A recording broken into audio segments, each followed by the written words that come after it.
Professor Gigi.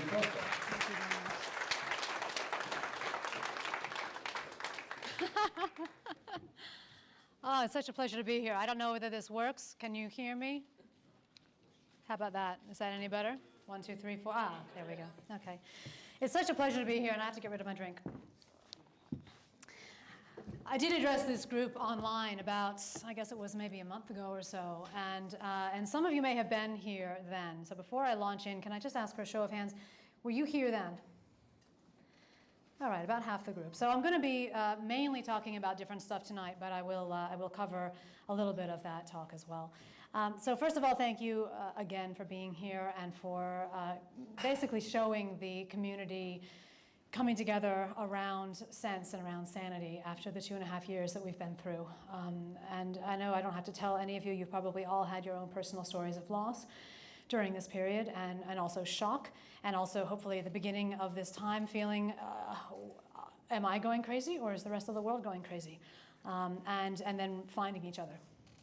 And that's been one of the great silver linings during this period, has been finding one another across the world and across town, people who actually you can speak to and you can exchange information with without feeling shut out, canceled, denigrated, dehumanized, or otherwise. So you know, smile at the person next to you. You're not alone. So a little bit about me first. As you can probably tell from the accent, I'm American.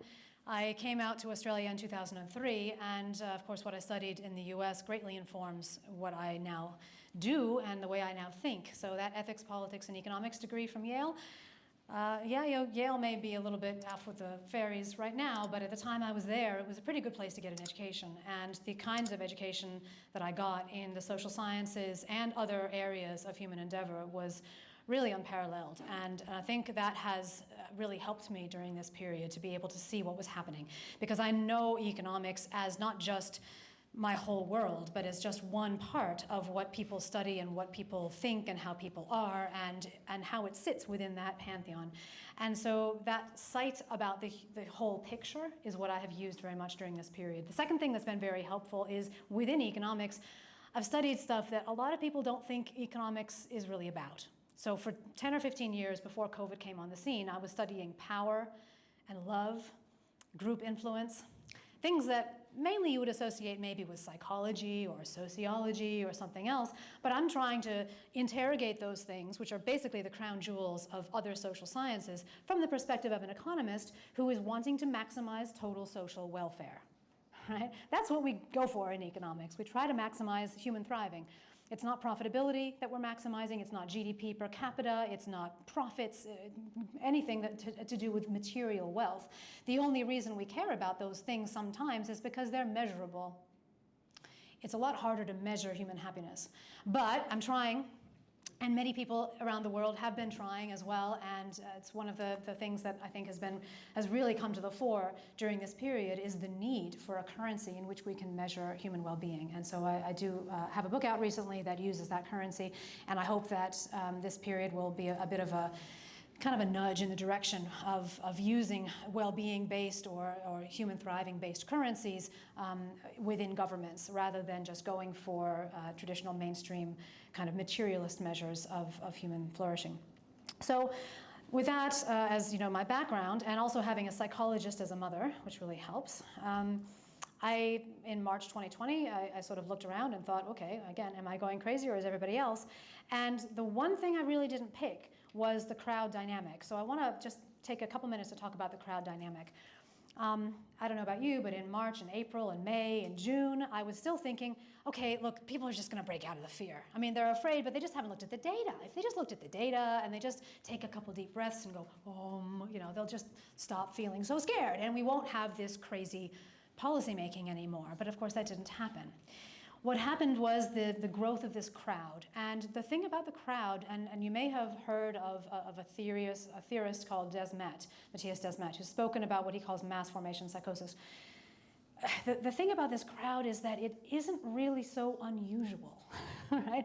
In the pantheon of human history, it's something that crops up quite a lot, actually. So we saw crowds during the witch hunts. We saw crowds during the Dreyfus Affair. We saw crowds during Prohibition in the US. We saw crowds in the 1930s in Germany. We've seen crowds quite a lot, and they've been studied for hundreds of years by sociologists. right? One of whom, I think it was Gustave Le Bon, or maybe it was Elias Canetti, said, men go mad in herds, but they wake up only slowly, one by one. Yeah? They come to their senses slowly, one by one. And that means that in order to sort of treat the crowd member, if you think about that as a psychological problem, as Desmet does, you do need to approach them one by one. It's not that there's going to be a finger snap moment and the whole crowd just disappears and everybody starts realizing, oh, COVID isn't the only thing that defines health. Oh, actually, if we stop the whole economy, then we're going to stop our ability to pay for anything else that matters, like healthcare and education and infrastructure and everything else. Right? That's not what happens. People wake up slowly. The place that I would say Desmet is maybe a little bit off, first of all, he calls it psychosis. It is a normal human thing. It just happens to take off in certain periods of stress, but it's something that we've seen before. So if you want to call it a psychosis, well, during the COVID period, 70 or 80 or more % of populations in the developed West right along with this. So you're basically saying that 70 or 80% of people have a psychosis. Now, what does psychosis mean then? So for me, it's not as useful to call it psychosis, but it is useful to recognize the crowd dynamic. And once you do, and you understand pretty much anybody could have been caught up in it, then you start thinking, well, why did some places escape? Sweden, for example. Sweden never went into lockdown at all, right? The president of Tanzania at one point did a PCR test on a papaya and a goat and sent them in, right? And just to make fun of the ridiculousness of using this test to diagnose this condition, yeah? And these people, it's not like they had some different wiring in the brain from birth and they were always, destined. And it's not as though in those countries there was less of this general malaise of modernity, which Desmet mentions a lot as kind of a part of the fuel of the crowd dynamic. It's more that by luck, by happenstance, those particular people happen to be in those particular places. They happen to take patriotic actions. They happen to be committed to the welfare of their country, and they happen to be willing to put their reputations on the line for that. So we just got lucky patriots in the right place at the right time in a few places in the world, right? That's the way I see what happened in this period and how some places were able to escape and others just didn't. Yeah? And you see this in the US as well, my home country, where some people like Kathy Boehm, who was the governor, I believe, of South Dakota, and of course Ron DeSantis a little bit later, just managed to resist because they just believed that it was wrong to do what was being intimated and then coerced and then really shoved into their faces as the only thing to do. So that's the crowd dynamic, and it's something that definitely surprised me.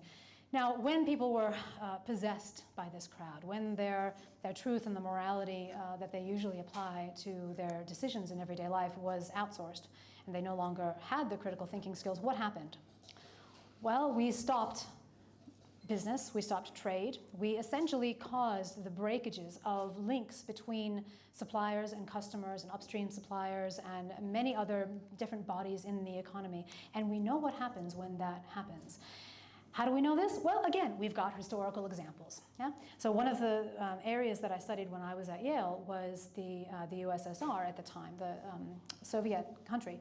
And actually, I wrote my thesis on Gorbachev and Perestroika and how that whole thing was playing out at the time. And we know that after the fall of the Soviet Union, what happened was a disaster from a human well-being perspective. There were 6 years of just trashed GDP per capita, right? People selling what was in previously their living room on the streets, trying to make money to buy food. People planting gardens in their backyards, right? Victory garden type things, yeah? Is primitivization. The economy that previously was operating at a higher level where there was a coordinating body, which was the central government, saying, you guys over there in Uzbekistan, you make a whole bunch of left boots, you guys in Kazakhstan, you make a whole bunch of right boots, and then the whole thing will work. That central body just, poof, went away. And that meant in a stroke, all these links between customers and suppliers and upstream suppliers were all broken. And then it took approximately 6 years until those links were reformed. Because if you were a boot company in Kazakhstan, you think to yourself, well, should I still make boots now, after the fall? Like, nobody's going to coordinate with the other company. Maybe I should transfer all my, oops. Maybe I should transfer, no, I'll get another one. Oh, maybe it's okay. Maybe you give me the other one as a spare, thanks. Should I transfer my production making capacity into making, for example, car parts or hoses or something else? You have to rediscover what you're good at. And eventually eventually you do rediscover that, and then you make the new links, and then you get your economy moving again. But what we did in COVID was essentially the same thing at a stroke. We said, sorry, but you can't trade anymore with those people you traded with. And that was the first thing I was worried about when that happened. I thought, oh my gosh, the links. If we just let this suppurate and people start sort of reacclimating and habituating to not having those links anymore, then we're gonna have the same fate as the Soviet Union. Now, fortunately, the JobKeeper scheme did keep employers and employees together, right? And so that was the best thing about the JobKeeper scheme from my perspective when it first came on. And of course, if you're going to stab the economy in the stomach and hurt people, you kind of need to help them. There's a bit of a moral responsibility to do that. But of course, JobKeeper, as you would expect, became a bit of a rort, more than a bit of a rort, over the many, many, many months that it extended. And of course, the whole time, we could have just stopped the pain by stopping the lockdowns, right? Ugh. Anyway, but I've talked about that elsewhere. So we broke links, right? We also, of course, printed money, right? Oh, hand over fist, like there was no tomorrow. And we sort of forgot that if you print a lot of money and you don't have the productive capacity to support it, to absorb it, and that it needs, then you're kind of creating inflationary conditions. Yeah? And I remember being in a seminar with one of the RBA people about, it must have been a year and a half ago, maybe even 2 years ago, where I asked a question after our presentation where I said, look, are you worried about stagflation? Maybe. And I was almost laughed off the call. I was online, right? I was almost laughed away because, it was like, oh, no, of course not. Look, interest rates are very low. We expect them to be low for a very, very long time, and we're not worried. And, the economy is still doing fine. Look at the GDP numbers, which included JobKeeper. And, just papering over basic understandings that I had learned in undergraduate days, right? I mean, you can't just do that. And so now, of course, I was a little early. I was right, but I was early. So now we are getting the inflation that comes with money printing beyond the productive capacity of the nation. And are we getting stagnation? Not exactly. We're certainly not getting the same kind we had in the 70s. But there are weird signs in the economy. First of all, you've got people who are still trying to find where their best use of their resources is because of the link breakages before. But there's also just a new kind of set of habits that people have adopted. The habit of just relying on the government is not a good one, right? People forget about how important it is to actually make your own way in this world, and they lose motivation to get up in the morning. My own students don't come to class anymore. I give lectures to classes of 38 students enrolled, 2 of them are in the theater. Yeah? That's normal. And I'm a pretty good lecturer, I'm a nationally awarded teacher, right? I should be able to get people into the classroom, but it just doesn't happen. So those kinds of habits, right, they're very bad and they're very hard to break. Habits are hard to break generally, right? When you get into a bad one, it's not good. And that brings me more broadly to the degradation of stocks, productive stocks that we have had inflicted upon us during this period by the governments that have betrayed us, which is really something we don't measure that much. I mean, the standard economic statistics don't contain things like motivation level, right, or trust, right? But trust is so important. And look how badly it has been thrown in the gutter, right? Trust between people, because can you speak to many people who are kind of on the other side without feeling tense and not knowing whether are we going to be canceled? I don't know, right? People get censored off YouTube. The trust between people has broken. The trust in our authority figures in government, in bureaucracies, is basically in tatters, and trust in our health system is in tatters. Trust even in our psychology system, right? People suffering from psychological effects they can't even talk about because they're due to government policy, and the psychologists won't admit that, or they won't at least say, yes, this is possible. This is legitimately, I hear you. I acknowledge that this is a thing that has happened to you, right, from this cause. Right? And so all of these things, people even getting accused of being mentally insane because they have a jab side effect, or because they don't want to get the jab, or because they disagree with some bit of the health policies. So all of those stocks, they're incredibly important in a healthy, functioning economy. And we have damaged them. We've damaged the stocks of the human capital that our children are going to have for the rest of their lives. Right? We've disrupted their normal experiences. And I feel particularly badly for the babies and toddlers of this period who have been raised in such a climate of fear, often by carers who are hiding half their face. I mean, you can't pick up language normally in that sort of scenario, and we are seeing declines in IQ. So we've just done huge damage, lasting damage, to the productive stocks of our nation. Not to mention the fact that we've kind of damaged our brand. You know, we used to be like Paul Hogan, you know, the crocodile hunter, and now we're just like, oh yeah, a bunch of people who were just following orders. You know, so that, who wants to come and be a tourist in that sort of land, right? It's not very exciting, not very sexy. So the measurement issue comes in there, right? And again, if you're a traditional economist and you're thinking about measures, no, we are not in a recession, but I see some bad signs in terms of, you know, where the economy is right now and where it's going as well. I mean, the RBA and many other central banks around the world are trying to stem the inflation that we're seeing all around the world now by raising rates at huge paces, right? Like 75 basis points a pop, which is just almost unheard of. It's like they came really late to the party, they woke up, oh, oops, we need to do something, and so they start ratcheting it up, which of course puts pressure on the everyday you know, consumer with mortgage prices. But then, you know, the RBA has to keep doing that as well. The problem is that these kinds of policies don't actually address supply chain snarls. They don't address the cost push inflation, inflation caused by an increase in the cost of providing products and services. Yeah? And because, you know, that's a real problem. That's not a monetary problem. And so the central banks are trying to fix a problem that isn't really amenable to being fixed with monetary policy, using monetary policy. So that's one of the issues, and it's one of the reasons why, even though they're going to keep ratcheting up the rates, I believe, but certainly to keep up with what everybody else is doing, because we want to protect our dollar a little bit, I still don't expect that that's going to provide the answer to the inflation that we're seeing around the world. Right? Inflation is just going to be with us for a while. So in the short run, yes, we're going to continue to see high prices. And if you've been looking at the food prices in the last, you know, 12 months or so, they're just stratospheric, right? So there was a very sad statistic that I read from Oxfam that estimates that 260 million more people are going to be in extreme poverty and facing hunger at the end of this year than there were at the end of 2021. 260 million more people around the world, yeah? And we've just forgotten about those people, right? Those sad, you know, black and brown, lower income people, yeah?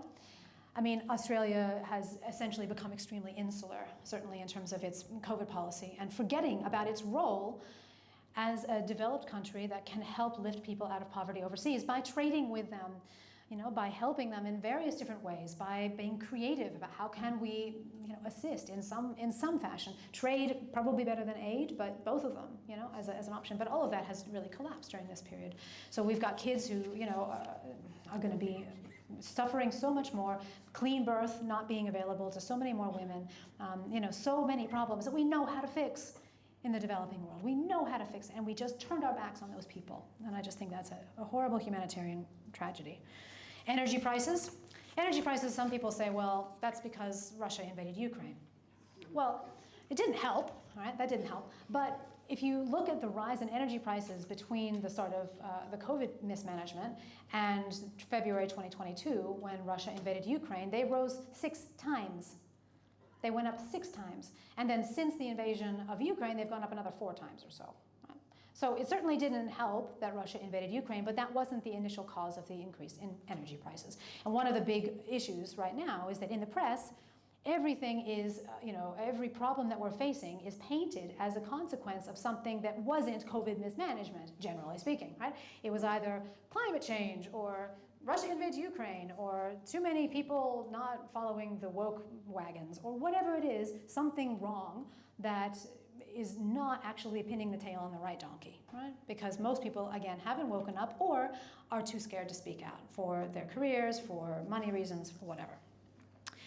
So all of these problems, I think, are going to be with us for a while, I'm afraid to say. And certainly the labor market is not looking so great. I was trained as a labor economist, and I still don't quite understand what's going on with the labor market right now.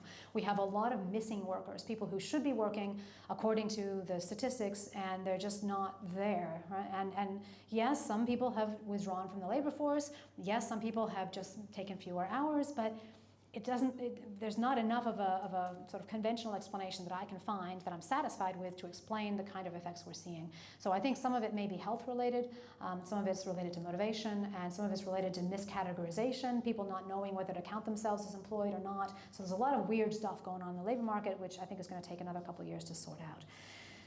So what's going to happen next? So I do expect a prolonged war in Ukraine unless Zelenko wakes up and realizes that he should just make peace. But I don't think that's going to happen because it's essentially, I think that country is now being used as a pawn in the war of essentially the West against the emerging bloc of Russia, China, India. And that's just going to happen. And so from the perspective of Australia, it's still in our best interest politically, I think, to align with the United States. But we certainly do want to keep selling all of our natural resources because that's one of the big things we've got. Yeah? And we've been selling a lot of it to China. So hopefully we can keep selling it to China. I think that would be good for the country. But we also need to recognize what is not good for the country. It's like, for example, selling our ports to China. Probably not such a good idea. So just standing up for what's good for Australia, which means economic trade with goods, yeah, it's fine, and recognizing that we are a Western country. We are a Western country, and there is nothing to be ashamed of about that, and it's okay. We are just raised in that culture, and I believe in the West. I think that the West provides a good environment for people. I think it's probably the best for supporting human thriving, if you measure it as sort of human well-being, which is what I think we should be using as a measure or something related to that.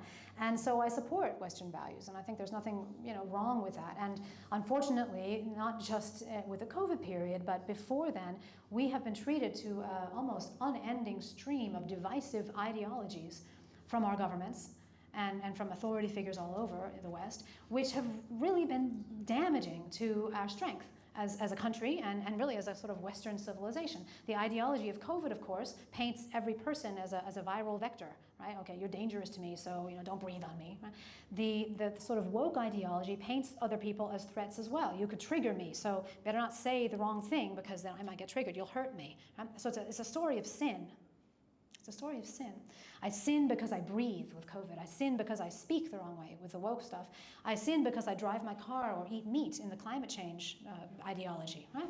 So sin, sin, sin, right? This is not helpful. This is something that drags people down. This makes them focus on what am I doing wrong? Okay, I shouldn't be proud of myself. I don't deserve this. It makes them weaker, yeah? And it makes us draw away from each other. Now, nobody's perfect, obviously, and we have problems, right? The environment is kind of a mess, right? And yes, we want to treat everybody with tolerance and respect and all of those things, of course, right? And COVID is a thing, I mean, some people may disagree with me, but it seems to be making people sick. I mean, I care about sickness and death, right? That's what I think matters, not whether you have a virus or whatever, but certainly sickness and death matter. And this thing that we're calling COVID seems to be sickening people, so yeah, we should treat it as a thing. But is it the monstrously horrible beast that we have been led to believe? No, of course not. And we have known how to treat it early for more than a year, and that has been suppressed. And that is, again, a crime. Yeah? And we have just seen the fueling and the ramping up of fear, which, of course, has followed along the money trail and the power trail. People who have more money and more power, they want to get more and more of it, and they will almost stop at nothing. Certainly power, we know to be incredibly corrupting as an influence. And so if you don't understand what's happened in this period, read up on the effects of power. It's just one of the most drug-like substances known to man.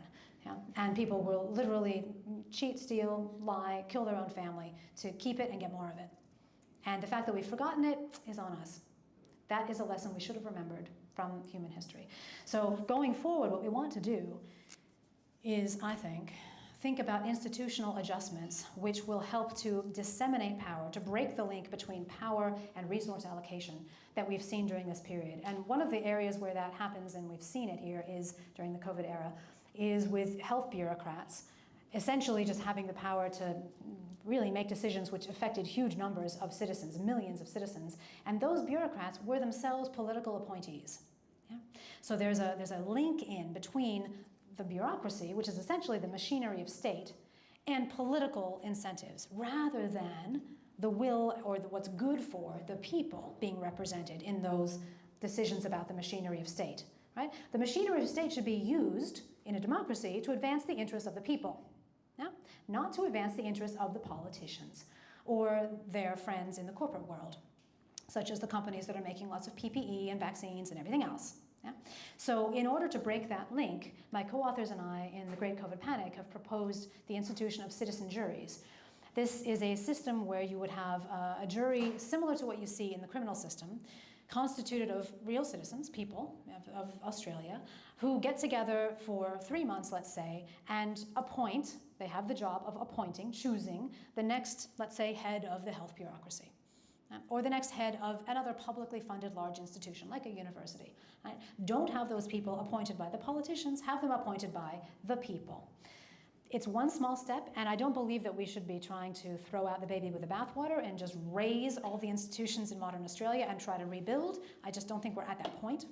But we do need amendments, and that's one amendment that my co-authors and I suggest. And we've written about this even further on the Brownstone Institute website, so if you're interested, we could certainly have a look at that. Another thing is that one of the big losses during the COVID era is an appreciation for alternative viewpoints. Yeah? You could only have one view, and you just were canceled or otherwise, cast off if you didn't. Although I was on Q&A 4 times, in fact, and each time I spoke my mind, and that was an interesting experience. But generally speaking, people speaking their mind have been shot down. I've certainly had things pulled off YouTube and whatnot. And so to counter that, we think that one thing that could be done is that the government could expressly spend its research and development dollars, not just on supporting those people who are able to get through the mainstream referee process and convince the government that what they're doing is citing the right people and everything looks good in science, but rather to say, look, somebody who has a completely different alternative vision of that kind of scientific exercise, we'll just give you $10 million and you just go for 20 years or whatever. And after that point, you don't get any more money, but if you've been successful in promulgating your different version of the truth, let's say, then you'll be able to attract it yourself. You'll have your own journals and your own editors. Right? Because science failed during this time. Science failed to deliver diversity of views. It failed to call out madness. It failed, right? It showed itself to be just as much corruptible as everybody else. Yeah, I certainly saw it in economics. And so how do we get that diversity of views when science has become so much of a self-licking ice cream cone? Well, direct funding is one way. And you could certainly have citizens, again, in juries, deciding on who gets that money. So that's one idea. So a couple of other things I'll just mention quickly.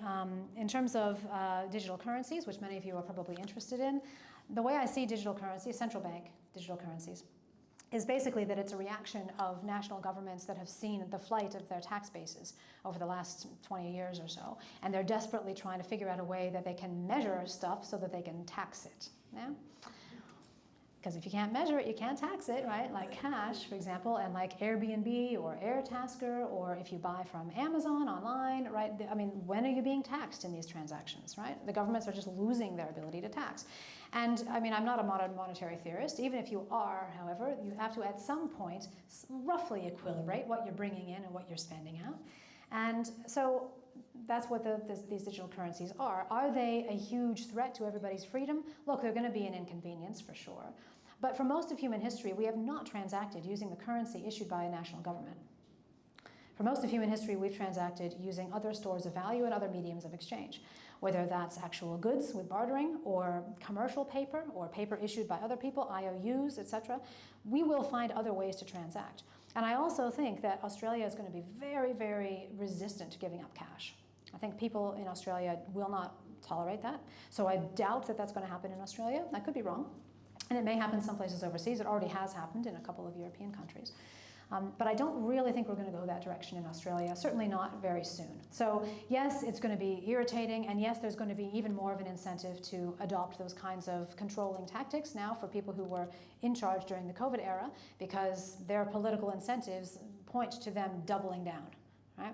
Double down, double down, double down. That's just what they have to do. And then they'll hightail it as, when they think that the writing's on the wall sufficiently that they're going to otherwise get caught up in actual justice. Of course, you'll see other reactions as well. People right now, I can guarantee you, are scrubbing their tweets. They're scrubbing their Facebook posts. Right? I did never say that. I was never really pro-lockdown. You didn't really have to lock down. It was really your choice. We just suggested it, Or the Atlantic article, right? I think maybe, I have a bit of a hangover, but I think maybe I might have killed a couple people and raped some other people last night. But can we just forget about it and just declare an amnesty, please? Mm-hmm. Right? That's basically what that was. And which betrays, I think, a bit of a naivete on the part of Emily Oster, to believe that really she can paper that over. I mean, that shows you the depth of lack of empathy of the sort of elite class during this period, not recognizing the depth and scale of the damage. So that's the last thing I want to talk about, which is that I know a lot of resistance organizations around the world, like yours, are trying to bring out truth and alternative views and just reclaim your humanity and your rights, and I think that's wonderful. But I also sense in some quarters of the resistance a real anger, a very strong anger, which is completely understandable because of the scale of what has been destroyed. Right? In my most recent book, the lockdown book with Sanjeev Sablock, this is called Do Lockdowns and Border Closures Serve the Greater Good? It's published with Concord Press. I estimate that lockdowns here in Australia cost 68 times what they could possibly have delivered in benefits. And that's in the currency of human well-being. We have destroyed people's lives, yeah? And that means anger. That means not just sadness, anger. And it can boil over, in the wrong circumstances, to bloodlust, to a desire for revenge, to a desire to find the head of the snake. Where is the culprit for this damage? Let me kill him. Where can I point this bow? Yeah? And that, I feel, is a mistake. Okay? To let yourself be overcome with that and to give in to the drive for revenge. Right? That is not actually ultimately how we win. We win because we are on the side of truth, and we are ultimately on the side of love. We are the ones who have been cast out, and to get back in, to actually reconcile with the rest of humanity, we do not cast them out. We welcome them back. We recognize you are a person just like me. You happen to be caught up in this. You were a victim of the crowd, just like innumerable people in history have been victims of crowds. We now together can understand that this can happen to us. We need to teach our children about this. We need to teach our children about the perils of power, the need to disseminate power, the dangers of it, and about how important it is to listen to minority opinions, to allow people to speak their minds and be wrong. Let bad ideas fail. Let them fail in sunlight. Otherwise, you will constantly be dragging them around like a chain, yeah, in the darkness. So I would like you to take away as a message that even though you are angry and you are upset and you are dismayed and you may feel hopeless sometimes, that A, you are not alone. Look around, right? You're not alone. And B, we will get through this with love and joy and tolerance, not with anger and hatred and bloodlust. Yeah? I would love to take some questions after Rocco. Thank you. Look, it's an honour to be here, and particularly alongside Gigi and Ben. Gigi spoke earlier about connecting with people, and that's been one of the great things over the last few years, that we've been able to connect with people like Ben and Gigi and so many of you, and thank you for all your support. And you know, when people write to say, I read your stuff, I really like it.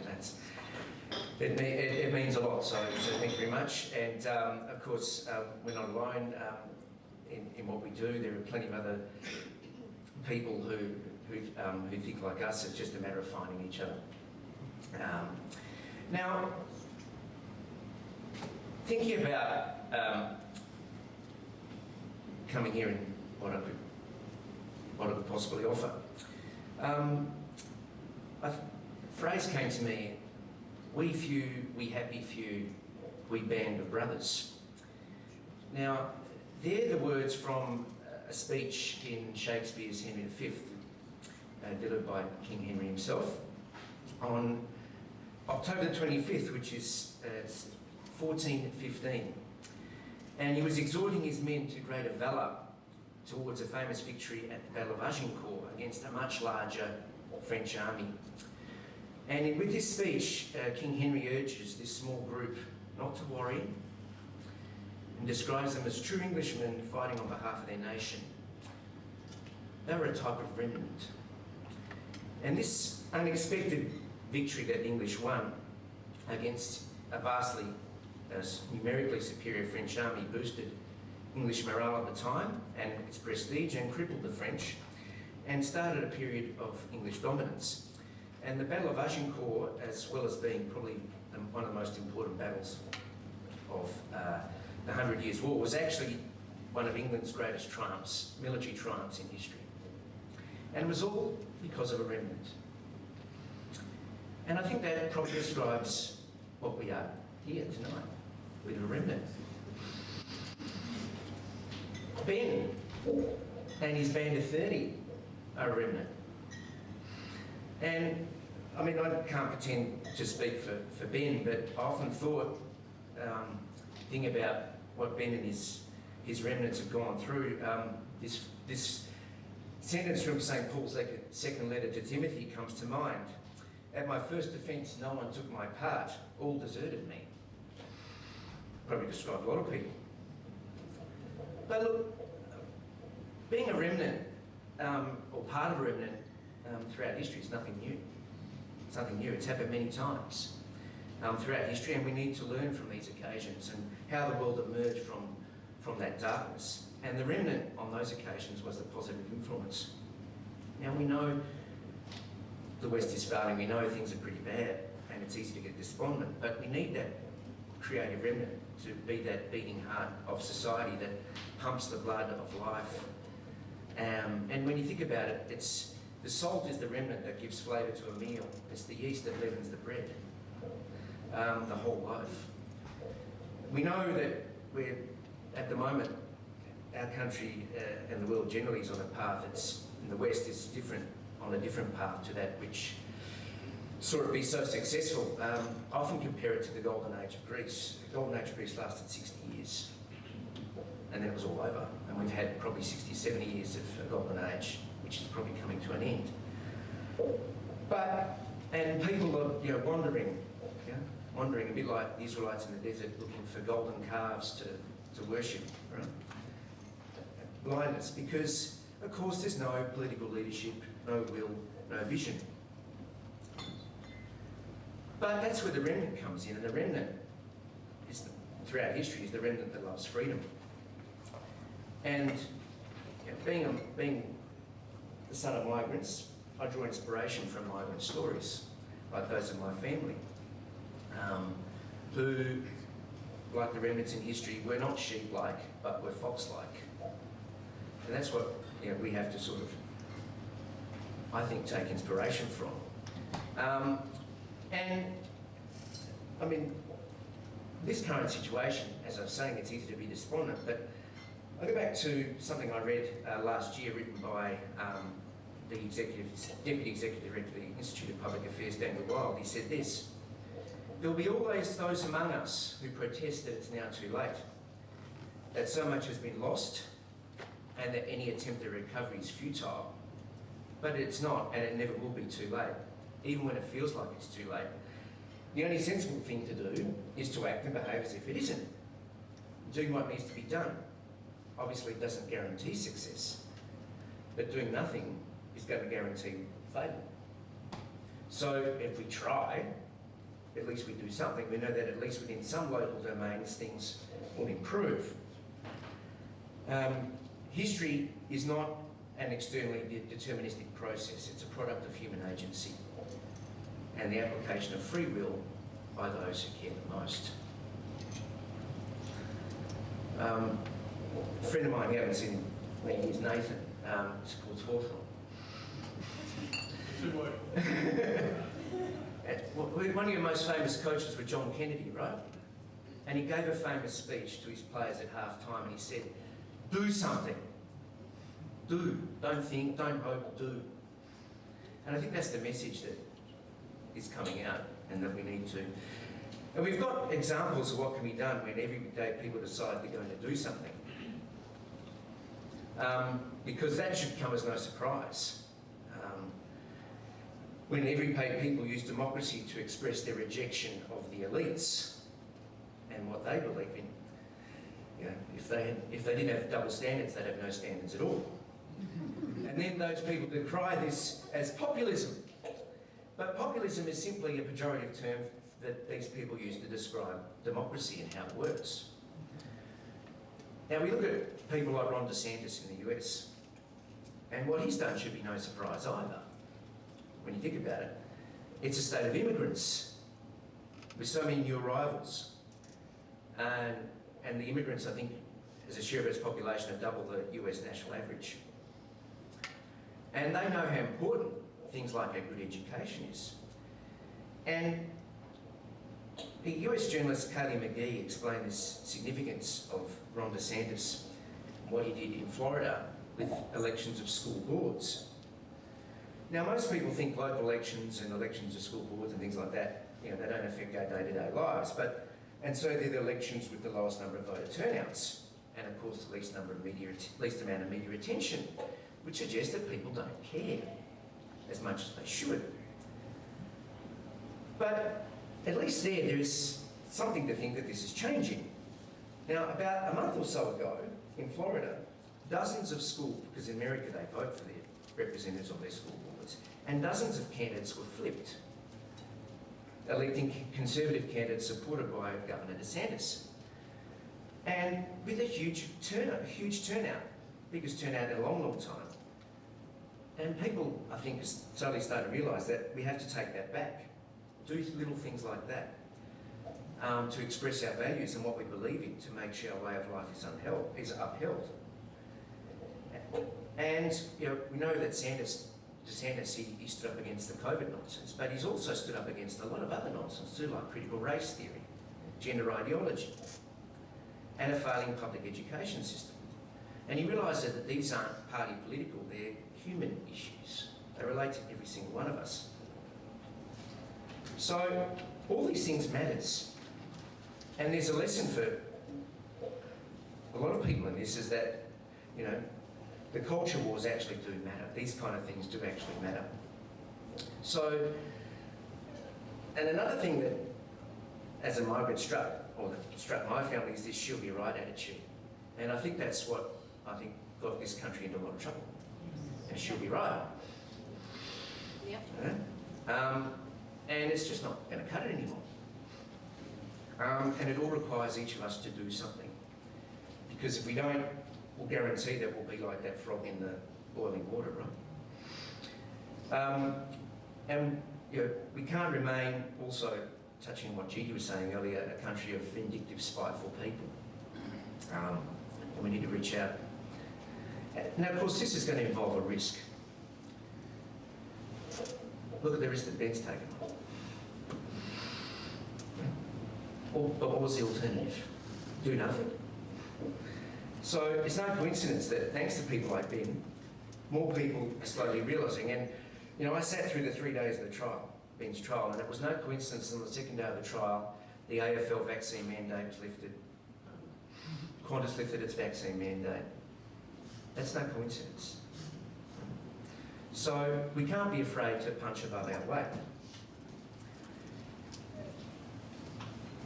But like many periods in history, we live in the best of times, but we also live in the worst of times. And in the worst of times, the remnant is an easy target. But it's important that we remain steadfast and faithful, and I think the fact that we're all here tonight is definitely a part of that. And if we remember to act and behave as if all is not lost. So, back on the migrant theme again, you know, they're remnants too, but they exhibited spirit and strength of character, you know, often seen as inferior, with no intelligence or capability. You only have to read the newspapers back in the 20s and 30s to realise how migrant people were considered. But once, with their determination, they were able to create themselves a future and economic independence. The society was able to understand that these people weren't inferior, that they were human beings with the same intelligence and same capabilities, which probably they couldn't demonstrate because of their language difficulties, but still. They supported their children, they found good jobs, they built good homes, and through their hard work and determination, they liberated themselves. Being mobile, flexible, fox-like, willing to pool their resources, became the backbone of this nation, the remnant that leavened the bread. So, I think that's where we have to draw some inspiration from, and to make sure that we remain steadfast and faithful, each in our own way. Because at the end of the day, we all have to fight the good fight somehow, and Ben's doing that, and so many others are doing that. at the Battle of Agincourt, they fought the good fight. And at the end of the day, I think if you fight the good fight, you might bash your head against a brick wall for a few years, but eventually, whether it be now, whether it be sometime in the future, eventually I think people will realise that that person did something and show some gratitude for it. Thank you very much.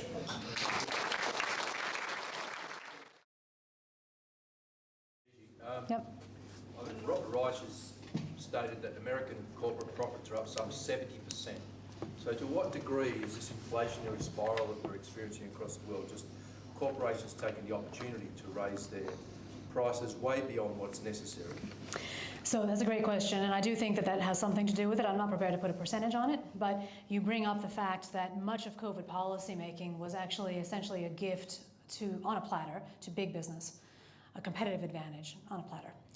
The small businesses just couldn't afford the costs, right? And so what we are seeing now is just a continuation and acceleration of the same trend that was in place before COVID, right? We've had a humongous concentration of market power over the last 20 years, and the labor share has plummeted, and the fraction of the number of people who now own more than 50% of the world's wealth has shrunk and shrunk and shrunk, right? So all of those sort of signs are ominous because it's increasing inequality. And inequality is not just a bad thing because, poor people who don't have much money, right? It's bad because it essentially disempowers huge fractions of our populations. And it makes a whole bunch of people feel really bad about themselves, and it gives a whole bunch of other people, a smaller number of them, a lot of power, much more than is good for them, right? And of course, when you are in a more concentrated sector, there are fewer suppliers in that sector. The customers will not be as well off because they don't have as many choices. This is Econ 101 as well, right? A competitive market provides higher welfare for customers. So we don't like in economics to see oligopolistic markets or monopolistic markets because we know people can be had in those markets because they have no other choice. The same thing happened with governments during this COVID period. So the contracts that flowed out to all manner of entrepreneurs, people who spotted the opportunity, were in the hundreds of millions of dollars. And so, yes, certainly a lot of money was printed and spent on that sort of stuff and continues to be, unfortunately. But governments do have a choice to simply stop buying that stuff, right? Stop buying so much vaccine. I mean, for heaven's sakes, right? How many hundreds of millions of doses have you bought for, countries of 25 million? Who's doing the math in this country, right? I mean, it's insane. And the fact that people don't call that out and wonder, well, why have we blocked ivermectin? Why have we blocked people talking about vitamin D or zinc or anything else that we typically in normal times do to try to be healthy, right? So it's obviously being led by money and power, and that money and power has gotten more and more potential to it as we've seen higher and higher concentration. If you're interested in more about this sort of stuff, I would recommend my book, a little self-promotion, The Great COVID Panic. In there we have a character, James. We have three characters, Jane, James, and Jasmine. James is the opportunist, and so he is the guy who is selling the PPE to the governments. He's finding ways to advance himself in a period of crisis. So, yeah. Another question? Rocco? Hello. So explaining there's a few things that we could actually, places we could join to actually start becoming a little bit more proactive. Yeah, you can join. I mentioned the Institute of Public Affairs. I think that's a good organisation to join. It's been the voice of freedom in this country since 1943. Membership only costs $100 a year. And among the things the IPA does, the IPA 2 weeks ago just issued a draft terms of reference for a Royal Commission into COVID. Yeah. Okay. The IPA has produced what's called class action. If you're worried about woke curriculum in the schools, this will enable you and any teachers you can find that are helpful to be chiropractors, to do the adjusting, right? They taught you that? Well, no, this is the way it really was. These are resources for families and for teachers. They're practical things. They're things that can, and by joining an organisation like that, you fund that kind of activity. Is concerted political action. Membership costs $10 a month. Chairman of CPAC in Australia is Warren Mundine. Now, the government said that donations to the yes case for the voice referendum will be tax deductible. Donations to the no case won't be. Okay? But of course they're not taking any sides. Okay? But you can take a side by joining organisations like CPAC and the IPA, which are at the forefront of arguing, will be at the forefront of the no case. These are simple things that can be done. Right? It's, you know, the old thing, safety in numbers. I know Alexantic has done a fantastic job in South Australia actually trying to turn the Liberal Party around. Yeah. These are things that we can do. And Gigi, you've got some suggestions? Please. Sorry. I would suggest, I mean, I'm not as political as you, Rocco, as you know, but I believe very strongly in the adage that together we're stronger. And so there are many organizations that are not identified as political or ideological ones, but more professional or just community. You know, I mean, Perth People's Forum is one of them, right? I mean, probably many of you guys will have voted Labour at some point in your life, right? And many have voted Liberal, or you may both be regretting it, right? But it's not really a political organization, right? We're just sort of united by this notion that, you know, freedom is important, right? Something about classical liberal values, right? It's sort of not exactly libertarian, exactly maybe, but kind of in that direction. And it's really a question of seeing where is the pendulum, saying we need to bring back from this position of huge government overreach. So there are many organizations that are either like that, or, for example, AMPS, the Australian Medical Professional Society, right? Or AMN, the Australian Medical Network, or Gaia, I always forget what it stands for, but it's basically a psychological organization to provide psychological support for people. Red Union? Red Union, right? There's so many of these professional organizations. We're hopefully soon going to be starting the Australians for Science and Freedom, which is going to be an umbrella organization for all of these various resistance organizations in Australia. That's myself, Ramesh Thakur, Dave Richards, James Allen at UQ, and a few other people trying to get that off the ground. So there are these kinds of organizations, and often you can join. And if you don't have an organization in your profession, create one. Somebody had to do it, you know? Like, all of these organizations exist because somebody was like, you know what? I feel abandoned by the existing institutions or peak bodies or, you know, APRA or whatever. So darn it, I'm going to start my own, you know, organization, and it just takes a few committed people, and you know, you can make a real change, as you were saying. Yeah. Listen, something else on that, and then we'll hand on to the next question. I don't know if anyone saw in the news yesterday that Disney is having thousands of layoffs. Yeah, because ESPN, which is owned by Disney, its subscriptions have gone down there because people are just turning off. People are switching off Netflix, that kind of thing. Even those little practical things, those little things, they all make a difference. All added together make a difference. Right, I just want to speak about another way in which everybody can move forward to the positive light. Serene Tefaha is the lawyer over in Victoria, and she has set up an organisation called Co-Vision, which is a community organisation whereby we use each other's skill sets and get employed within our own community. So basically, over the last 3 years, the morals and ethics of society have been reversed. We're going to move forward in a positive light within the Co-Vision community and live by the ethics and principles that we've always lived by. And that's how we will reverse what has happened over the last 3 years. So if you sign up to Co-Vision, there'll be someone will ring you for an interview, and they talk about what skills you have to contribute to the community, and then we get employment within the new community, and we have doctors that we can trust, and other health professionals where we can get advice and know that health is being promoted to the community. So look up covision.com.au.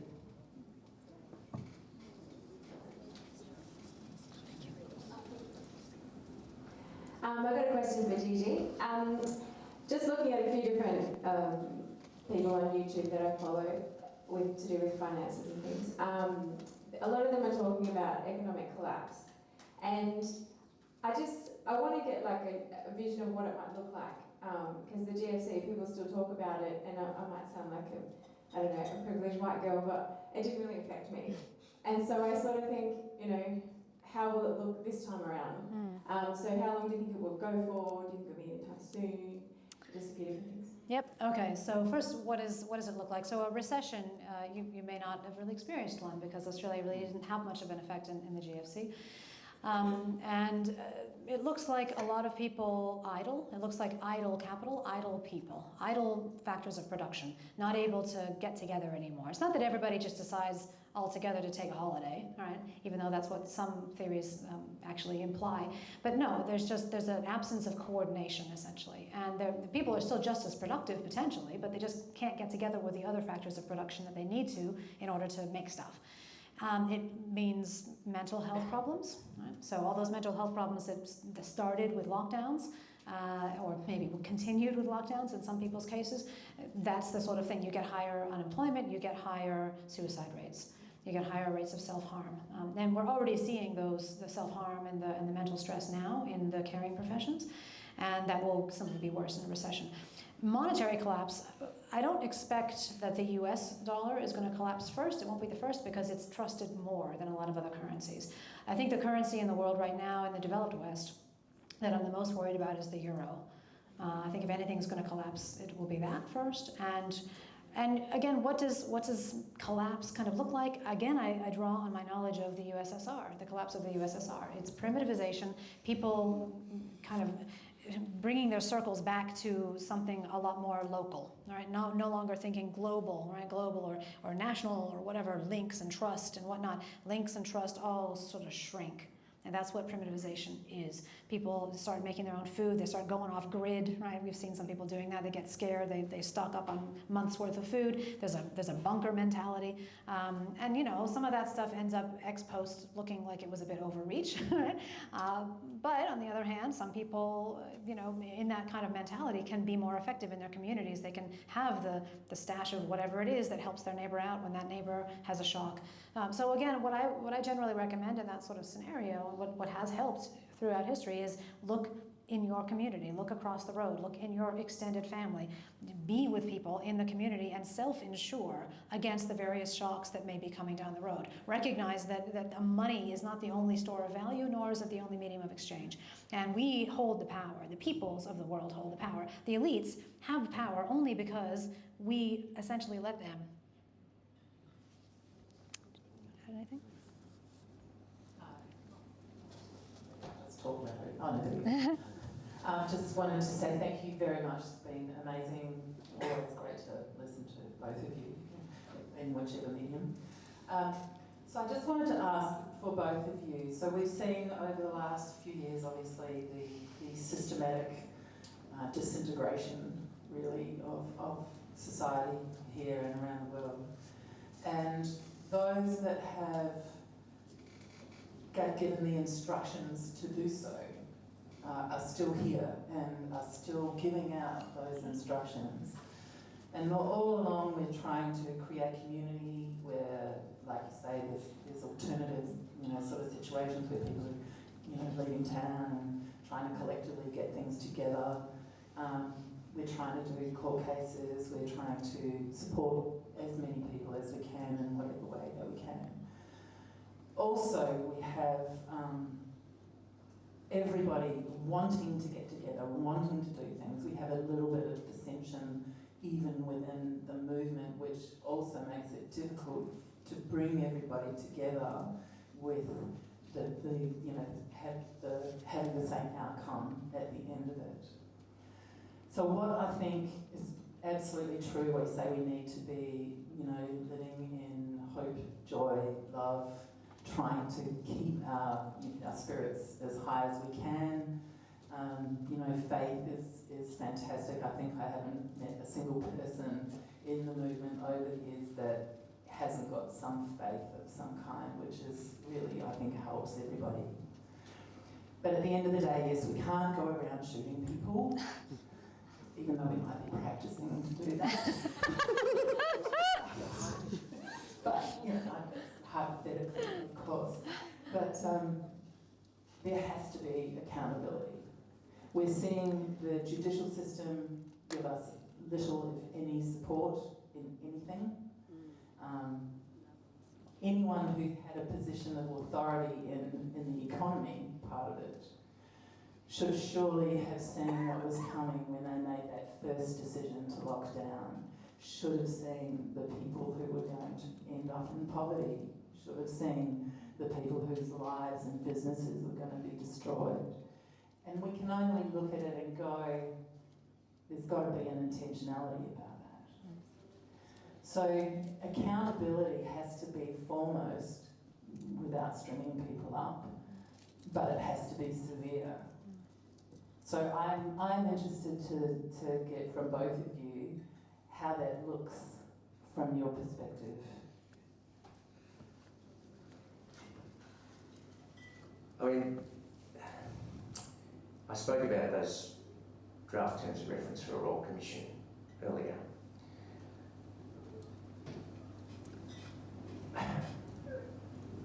And I know that sometimes, I mean, the experience of Royal Commissions is then they end up becoming witch hunts and things like that. And at the end, you know, I mean, there was a WA Royal Commission here some years ago, and I think at the end maybe you might have had a couple of prosecutions and things like that. So maybe that's not.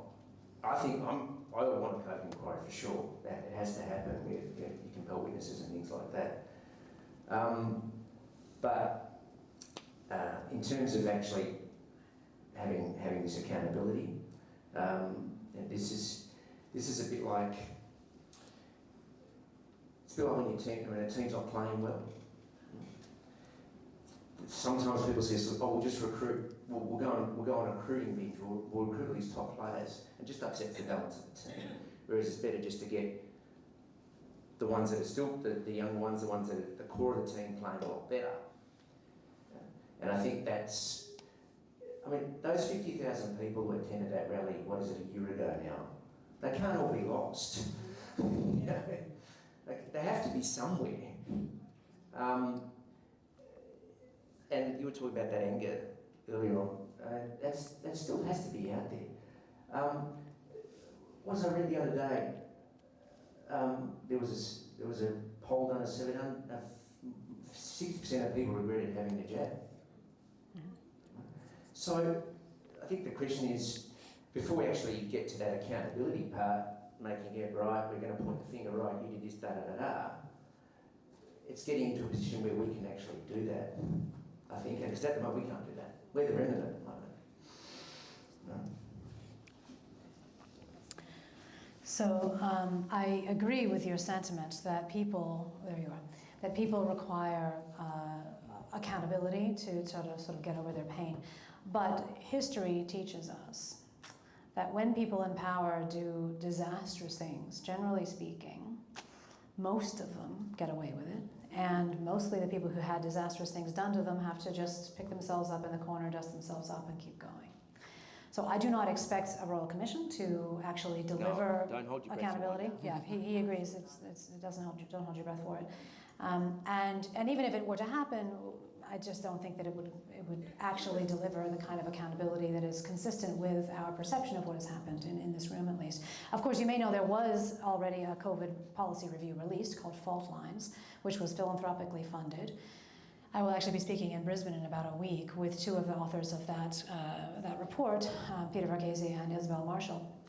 And I would say that the report was better than my expectation. Yeah, it was pretty much vindicated everything you and I have been saying, and so many others have been saying the last two and a half, 3 years. Yeah, I would say it was reasonably vindicating, but it was still very much blind on certain aspects, and so very limited, and pushing very hard certain angles which just were disproportionate to their importance. And anyway, so we'll be talking about all of that stuff in Brisbane. So there has been one attempt so far. What do I see in Australia's future as the most helpful way to deliver what you're asking for? It is to present, to construct a table, metaphorically, on which people can lay their pain, and everybody can see it, including those who perpetrated it, and everybody can acknowledge that it's there. And then, if possible, there can be some apologies. That is what humans need. It's what we do in relationships, right? I mean, if one person violates the terms of trust of a relationship in some way, right, the implicit terms, we don't just sort of expect to, like the Atlantic article, like Australia, I did something wrong, oh, well, let's just all move on, right? No, there needs to be a discussion. This happened. You hurt me. The other person has to say, I recognize that, and I am sorry. Yeah? And that is the beginning of healing. That is how healing happens psychologically. They did this in South Africa, the Truth and Reconciliation Commission after apartheid. To my eyes, that is the kind of model that we should be trying for, and it is something we would have to run at community levels, because I don't think we're going to get a whole bunch of people, like all the people who made decisions in this period, accountable, right? It's just not going to happen. I do expect, as I said on a podcast recently with John Anderson and Jay Bhattacharya, that we will see jail time by some of the Pfizer executives. I do expect that. But it's hard to see the number of people who were complicit during this period all paying that kind of price, right? So that's what I see. I would say one more thing about what you mentioned in relation to disagreement. Okay, Rocco wants to add. A disagreement amongst the ranks. I think this is to be celebrated. Right? I think we can model not just joyful, happy, tolerant living, but tolerance within ourselves, within our group, for people who have different beliefs. Right? Yes, we are united wanting freedom, yeah, but people in this room probably have vastly different opinions on all sorts of other policy issues, and wonderful for that, right? We don't want to just take the copy from their playbook, meaning the playbook of the people in charge during this period that says, you must believe in this, or this is the vision one must have. Who cares what your beliefs are? I mean, I like to tell people, I don't care if you believe there are monkeys on the ceiling, as long as you are behaving in a way that I think is consistent with human flourishing and peace, right? And joy. I don't care what you believe, right? It just doesn't matter. Whatever floats your goat, And we can discuss policy choices, and we can have those debates and engage with each other across lines and demonstrate that that's how civil society works to the rest of the country. And slowly that model, as it did in the Enlightenment, will expand and expand and expand. One of the most moving presentations at CPAC conference a month or so ago was the presentation by Topher Field, and some of you may have seen it. And for the 1,000 or so that were in the room, I kid you not, there was not a dry eye. Now, probably the most, and aside from everything that happened and all the terrible things that happened to those 4 people in that room, the one that struck me the most was the gentleman whose name escapes me now, who was shot at with rubber bullets, and he shot at the bruises. Okay, right? Yeah, Dawson, that's right. Thank you. What he's doing now is he actually reached out to the Victoria Police to make sure that kind of thing never happens again. And it's sort of like you were talking about the getting around the table and saying, look, you did this to me. We acknowledge that, we'll make sure that it doesn't happen again. I think there's a lot of room for that too, as part of that process. And it might not be vengeance in a way, but that might be, I think, probably a more positive way of moving forward. What does it say? He who seeks revenge must dig 2 graves. Just leave you with that thought.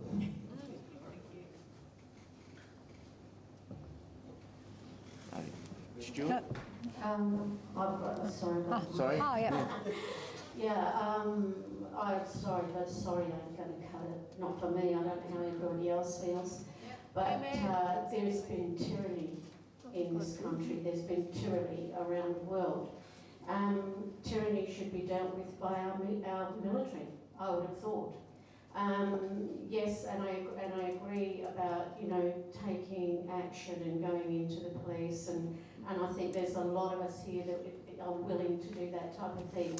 But there are people there that have got blood-stained hands, including our media, and it cannot be tolerated. And we need to see that it doesn't happen again in the future.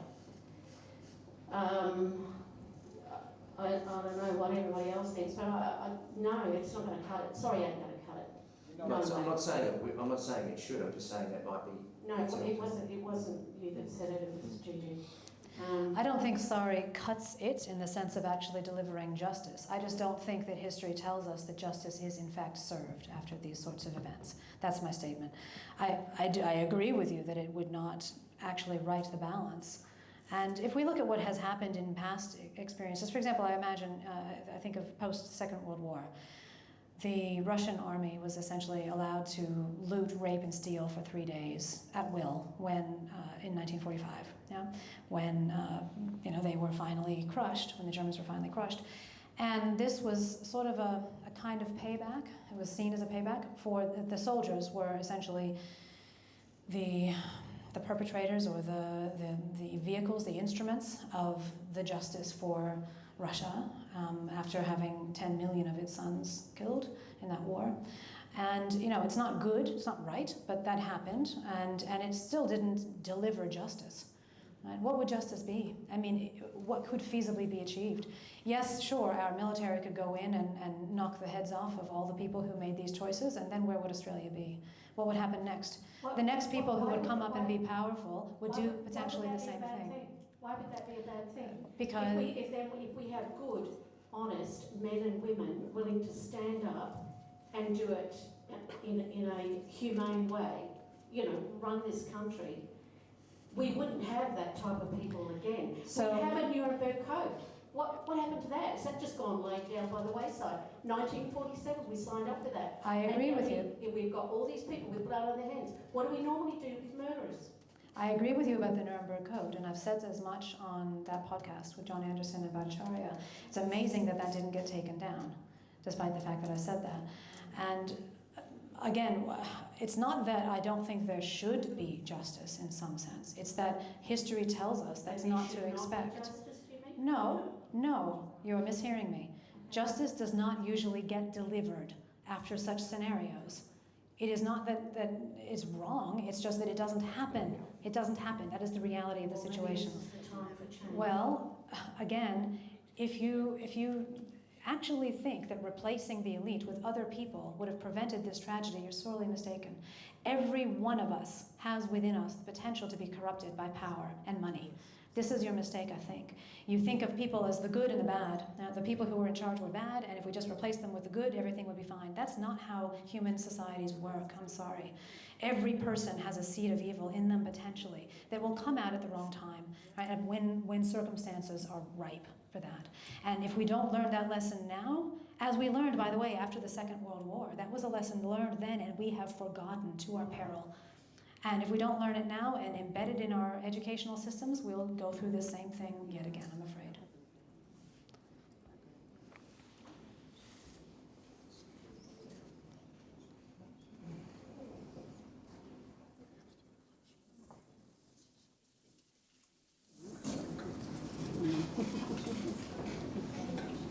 Yeah, hi, Rocco.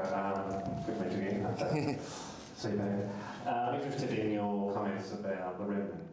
So, what historical examples can you give of the remnant actually making huge changes? One I thought was Wilberforce, that was a grassroots campaign. They realised they weren't going to change the elite's opinions, so they ran a 30-year grassroots campaigns. Can you think of, do you have other historical examples? I mean, that was the one that really comes to mind for me. But also, I mean, things like religious emancipation. Again in the UK, Catholic emancipation. Again, they weren't going to change the elite's opinions, and that went not just for 20, 30 years. That went for hundreds of years. You've also got, you spoke about prohibition in America. I mean, what was passed in 8 years. Yeah. I mean, there was this majority opinion that alcohol was bad. It just had to be completely stamped out. It took 20 odd years for that to turn around. And I mean, even things like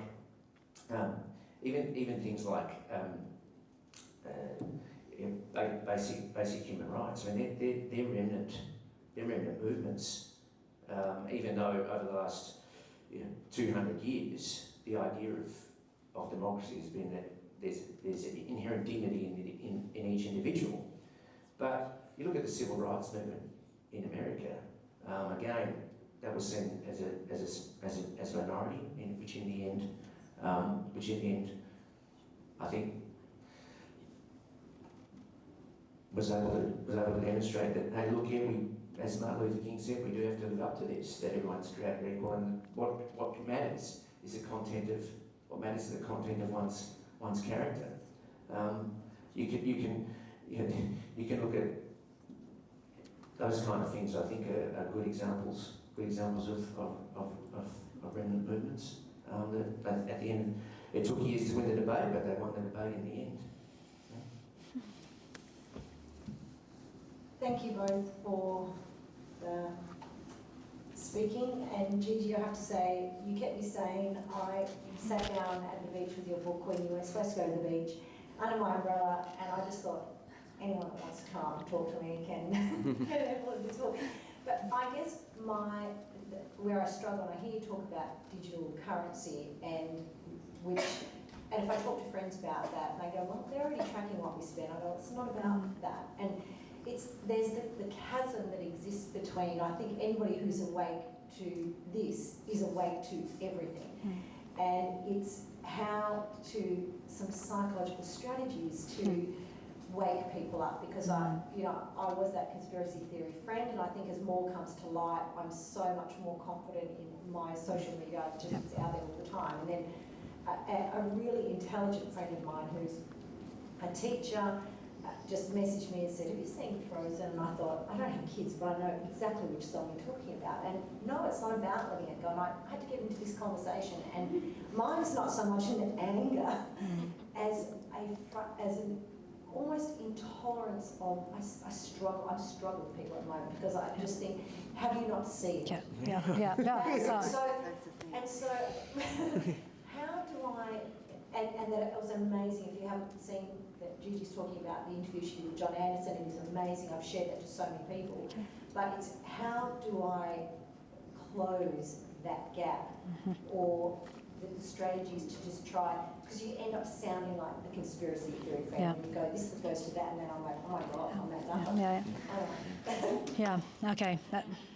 So that's a really good question. A really good question. And I won't say that I have the perfect answer, because I myself have lost relationships in my family, my extended family. Fortunately, not my nuclear family, but I've got a first cousin who's known me since I was born, who no longer speaks to me for this reason. He's an MD as well. So I guess what I would say is that the best thing is to use your empathy. So start from a place of trying to understand where the other person is at. What exactly do you believe? What do you believe? And also enforce that the two of you are aligned in what you want, right?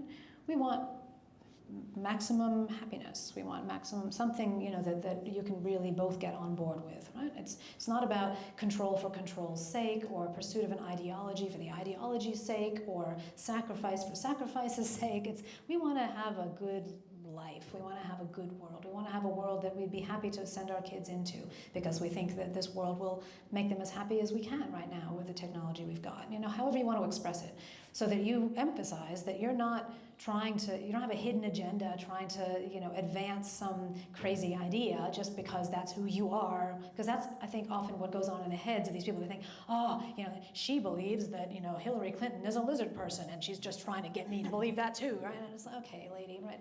So you just have to recognize they probably have all sorts of weird beliefs about you, but they also have some beliefs that are just based on trust, misplaced trust, but trust nonetheless. So you say, okay, you believe what that news article says about X, Y, Z thing. Well, I don't believe that, because I've looked at this other data which says this. And, let's have a conversation about it. Maybe I'm wrong, but where's the other data? Okay, let's talk about, we are allowed to talk about data, that's it.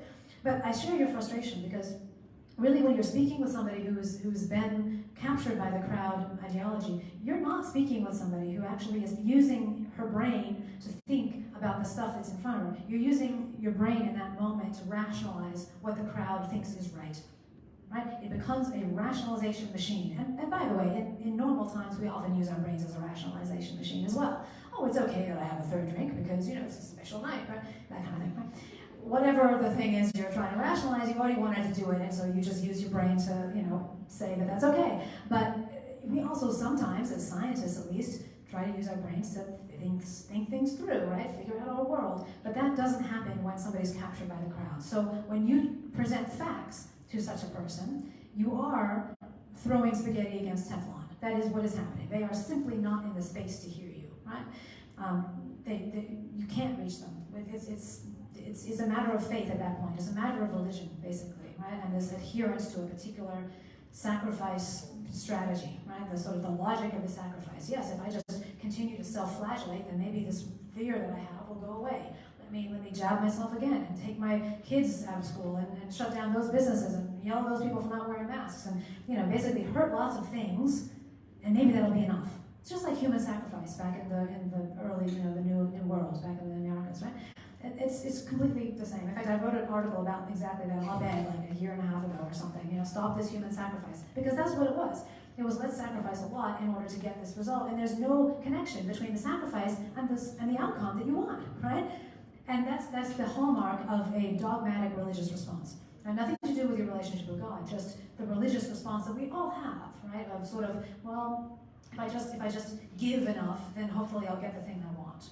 Right? That's sort of a natural human tendency, which again, something I've studied for a while, so I kind of knew this already, and that's one of the reasons I'm able to talk about it. But it's a weird thing if you don't recognize it, and you don't see it if you're in it. Right? If you're in the crowd, you don't see this. So reaching those people, it's very hard. I don't have the perfect answer, but empathy and aligning with their ultimate objective. Don't you want to save the children? Yes, I do. Let's all try to save the children. How can we best save the children? What's threatening the children right now? Right? Let's start the conversation about that. Right? And I'll tell you one thing it isn't, is COVID. And, you're not going to convince everyone, right? Yeah. Like everyone else, we've lost family members, but that was the whole objective, right? Divide et impera. Okay, but and to this day, one of my best friends is an immunologist. We just don't talk about certain things.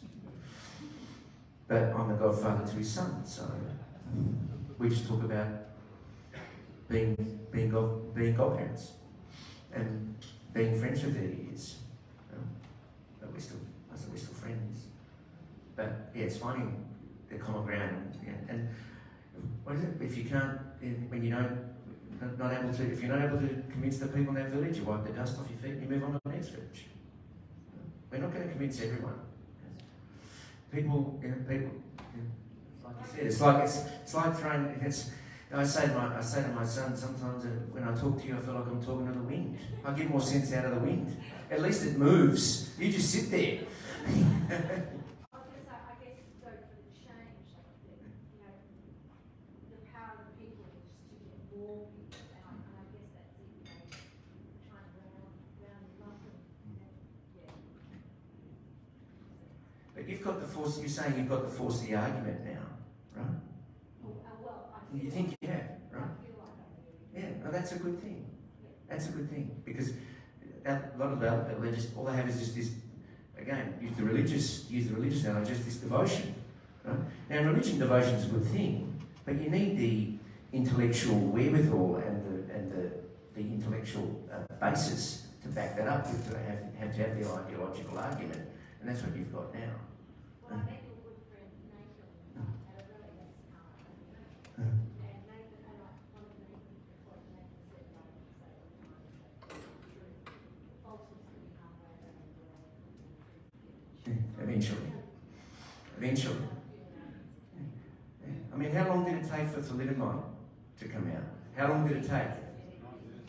How long did it take for silicone breast implants?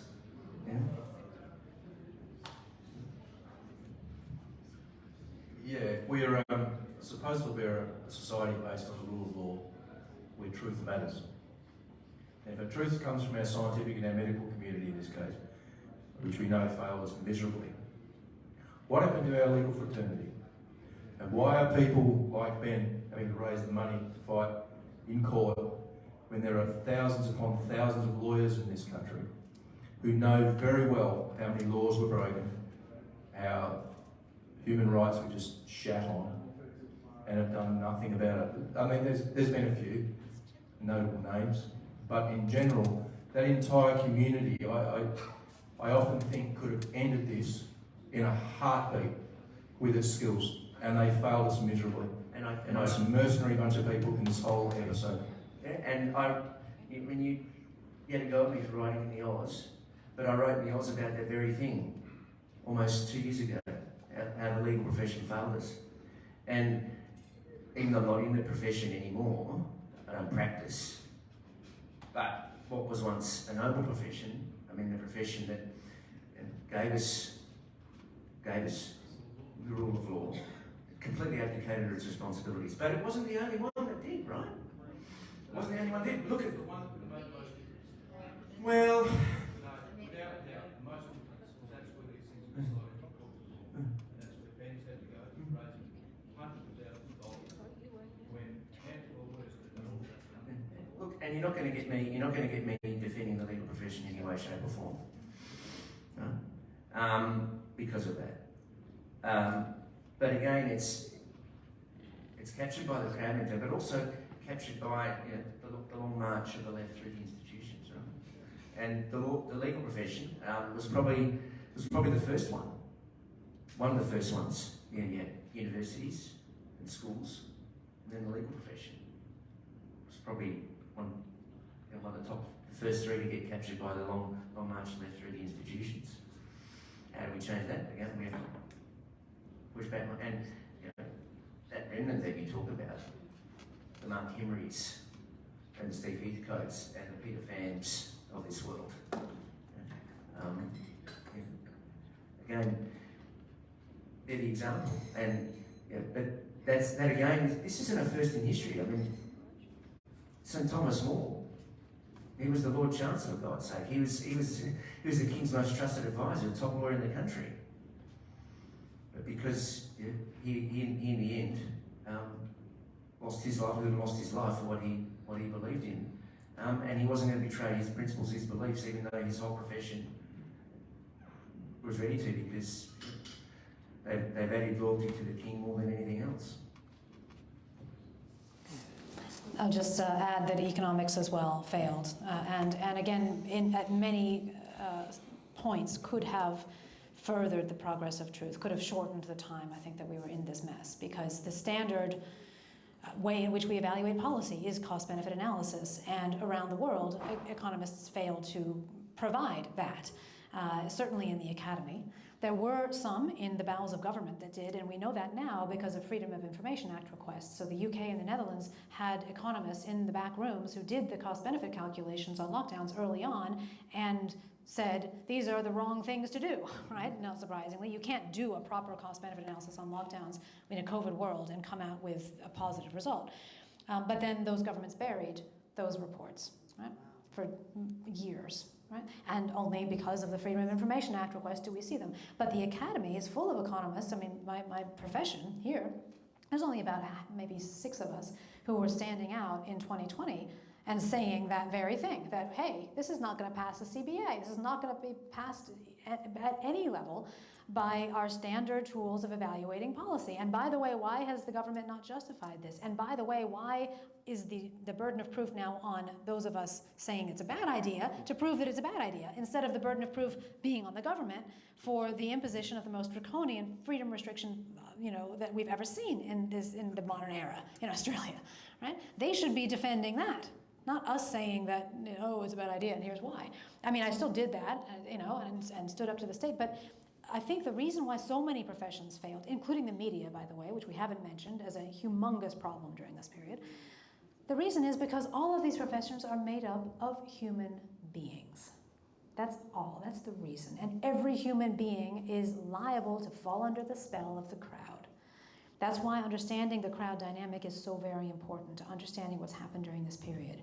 It's not that these people suddenly became evil people innately to the core, right? They simply were captured and their brains became a hostage. Like Hitler's willing executioners. Exactly. Like Hitler's willing executioners. I don't know if you've read that book. It's the same thing. And in the course of history, it was, to combat Nazism, was the medical profession, the scientists and the lawyers who jumped on board. Yep. And the rich. Big and the media, that all jumped on board. Yep. And big business. Because, Yep. captured by this mentality. Yep. And actually, I think that's really interesting as an analogy. And you haven't been able to use that analogy much during this time, right? People will come down on you like a ton of bricks if you mention the Nazi time. But the fact that it started with, here is a positive message for Germany. Yeah? We are all going to live in a pure state, pure, right? Zero COVID, pure of disease, right? And pure genetically for Germany, right? And oh yes, and it will have Lebensraum, we'll have room to move. Oh, we'll have a safe place for our Australian people to live. Don't you care about making sure that we can be safe? And you don't want to kill your grandmother. No, of course, you don't want to infect others with those vermin over there who are carrying disease, those Jewish people in the case of the 1930s, or those people who are unvaccinated or who have COVID, and just leave them in their rooms, isolate from them, put them away in a quarantine camp. When we started building quarantine camps here, of course you think of concentration camps. That's what I thought of. First time I heard of that, I thought, are you nuts? Who does that? Who builds a building for people to be kept, away from other people? What? Right? Haven't we learned? So it's the same record being played again. Again, we've seen enough examples, I hope, of what we are vulnerable to. History repeats itself, and man makes the same mistakes. Yep. Yeah. Don't know. Oh, there's one there. So, my turn? Sorry. You started out saying the children, and that is our main aim for most of us here. I am a child who had to go, of course, because I refused to be in that party. And all the mums want to know, when could they jab their babies? Every mother, except for two, would say, when can I have my baby jabbed? And this was last year. And I'll go, no, look at the research. Now, I could have very well been reported, luckily enough I wasn't, but the whole thing wouldn't have worried me anyway. But everyone believed that this was going to save the children, Yep. not the other way around. Yep. So I don't really know how to crack this one. Yeah, no, this is very difficult, and it's personal for me as well, because my first cousin has four grandchildren, all of whom are under the age of 5, and she herself is a nurse. And I reached out to her early on when it was first starting to be rolled out to the young children, and I said, Sally, I know that you believe in this whole narrative, and I know you've gotten yourself jabbed and everybody else, but look at the CDC's own information. How many children have died from COVID? Even just what the CDC says. I don't care about any other alternative view. Just look at that. She would not look. Right? And it is, again, like as my answer to you, I don't have the perfect answer. This has happened in my family and I haven't fixed it. I reached out to the daughters, respectively, and I said, please, for heaven's sakes, look at what you're doing here. Would it pass a cost-benefit test? And then the idea that somehow we should do a medical intervention on one person because it's supposedly good for everybody else? That's eugenics, hello, right? We've seen that argument before as well, right? As soon as you start going down that path, you're stripping medical autonomy from the individual, and particularly with an experimental drug. I mean, I'm preaching to the choir, but these principles, people just forgot about them, again, because of the crowd, right? It's the crowd. It's not that they truly have shifted their real moral orientations. They've simply been captured by the morality of the crowd, and they are believing it. And what happens when those people crash? That's what I worry about. And I've seen this happen a few times in my groups where somebody wakes up, right? And it's like they feel completely at sea, like they have no compass for a little while. They're like, whoa, like everything that I believed is completely upside down now, and who can I trust? And oh my gosh, the world is gonna end, and I don't know what to do, and I'm just gonna sit here in a corner and look at the floor for a little while, right? That's a frightening thought for some people. It's very, very scary. I mean, the pillars on which they build their understanding of their world just get shattered. Right? Once this starts happening. So I think that those are the people who are actually going to need the psychological support. Those people who were just caught up in all this nonsense, and then they come, they sort of get dropped down like as if they were in a hurricane or something, and they get dropped down on the floor and think, okay, wait a minute, where am I? What's going on? What can I believe in anymore? And that's where we need to reach out with the messages of hope and community support for those people. And we're going to need so much psychological support for people for that reason. No? Thanks, both. I have a question for both of you. And I'd like your views on how you define what we're living through. And the reason I ask is because I feel like we seem to be talking about this in the past, but we're still living through this nonsense. I mean, Palaszczuk last week wanted to reintroduce masks, or recommended it. In Trudopia, we're doing the same thing. And, you know, at the start of this nonsense, I thought, well, this is some kind of techno-medical totalitarianism. But as time's gone on, I've looked at the almost seamlessness of government and corporations, that actually what we're living through in the West is fascism. Mm-hmm. Yep. And so my question is, and we're still living in fascism. It's a hybrid form of fascism. Yep. Fascism. But it is fascism. And you know, the way communist regimes are overthrown through history is through humour and mocking, and you know, read Credera and Solzhenitsyn. And I just wonder, though, whether that kind of method is going to work with fascists, because that's what they are. Because we don't have any historical precedent for overthrowing fascist regimes that way. You go first. Well, so it's a, yeah, you're thinking. It's a very good question, and I mean, yes, fascist regimes tend to be overthrown with violence more so than with comedy. But I still believe very much in the power of comedy, and actually my son has written a kind of parody musical about the COVID period, which I love, which has songs called, like, for example, Flatten the Curve and Lock It Down, right? And also more serious ones like I Took an Oath, which is by a character who is a doctor who essentially starts out like everybody else, believing that this is the biggest threat to mankind, and then turns, and then he has this moment of realizing, wait a minute, I took an oath to protect people. But right, so there's the serious, but there's also the comedic.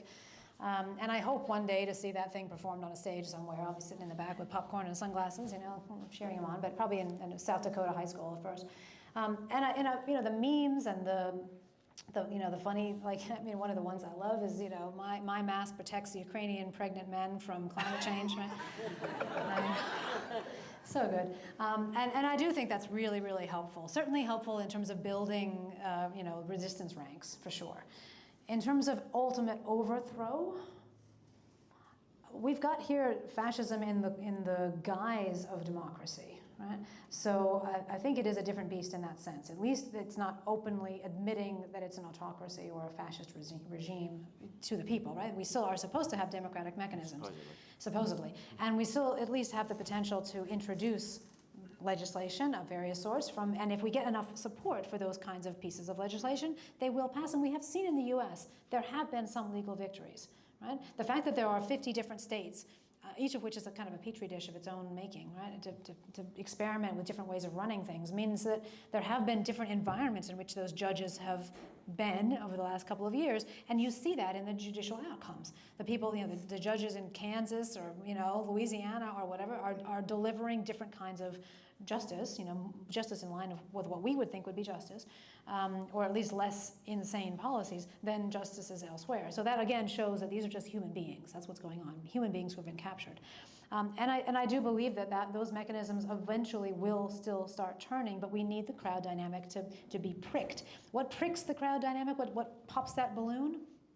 Oftentimes, it's just remembering that other things are important. If we think about prohibition, all of the hullabaloo about alcohol, right? And there's so many other problems in the world, and there's so many other causes of so many other problems in the world, right? And eventually you sort of remember that just because reality comes a knocking. You kind of can't ignore the fact that, oh, gee, here's a person who is struggling to eat, or my child is sick and I can't find a doctor, or my mother or whatever is got cancer and I don't know what to do and I just lost my job. Whatever the things are that are real things that intrude on life, that kicks you out of stupid obsessions.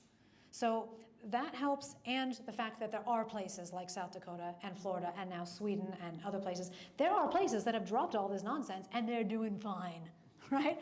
And the young and the energetic and the get up and goes of the world, including Australia, are gonna go there they're going to attract the people who will, build a more free and open life for themselves. And that is a good dynamic because that puts pressure, competitive pressure, on other places. They don't want to lose all their population. I mean, we're already lower than replacement rate on fertility here now, right? So to then have a brain suck, basically, to other places just because we've caught up in this madness, that's ultimately going to change policy, ultimately. But we have to use that ability to walk away, which, again, is not something that was there for a lot of fascist regimes in history. I think also the building up of networks. I mean, I look at the example I look at Sir Roger Scruton, who set up, who was instrumental in reaching out in Eastern Bloc countries and forming the networks with people like Václav Havel. And I think there's a potential for those kind of networks. I mean, we see that, or we've seen that already. But also, I mean, surely you will come across someone who's been severely injured by the jab, or who's lost the business, or who's had their livelihoods crushed or something like that. I mean, reaching out and forming networks with those people, and eventually, I would think that there'd be enough of that to actually, if not overthrow, at least make some kind of change. At least be some kind of, that there could be some kind of pushback. There's always, these things. History shows there can be repression and that, but at the end of the day, you can't. It completely extinguish the flame.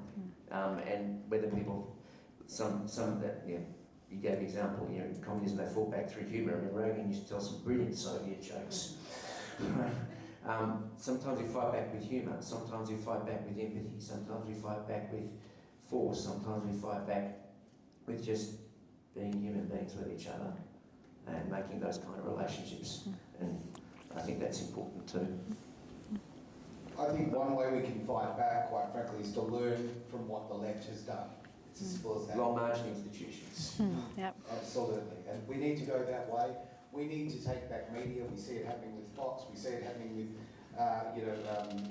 organisations in the US, Turning Point USA, so forth, buying back our culture. We need to actually win the culture war. That's actually how we'll improve things.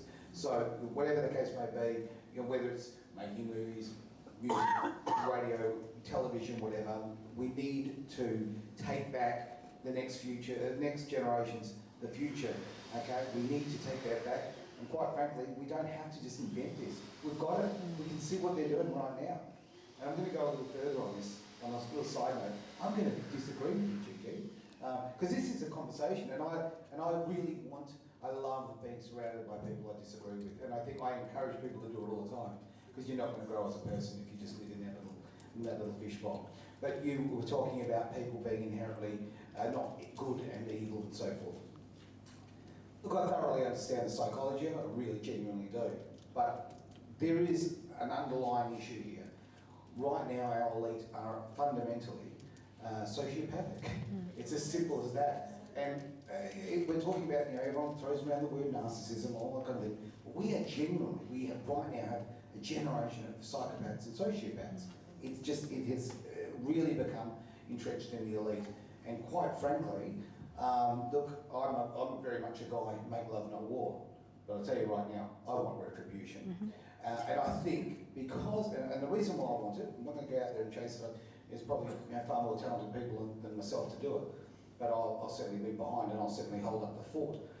I think that why we need it is to, you don't go and drive, I love fast cars. I don't drive down the freeway at 250 kilometres an hour because I know that I'll go to prison. You need consequences. And I think that we as a community need to see these people face consequences. Now, we're not going to get them the death penalty or anything like that, but tell you right now, throw them in jail, make pariahs of them, take their assets away, show, right, that there are genuine negative consequences to the sociopathic action. And you know what? The people who fill those positions and take those positions rather in the future won't act like this.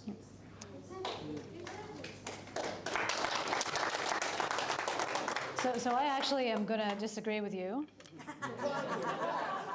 I'm going to disagree with you because on the point of whether we disagree. I think we agree.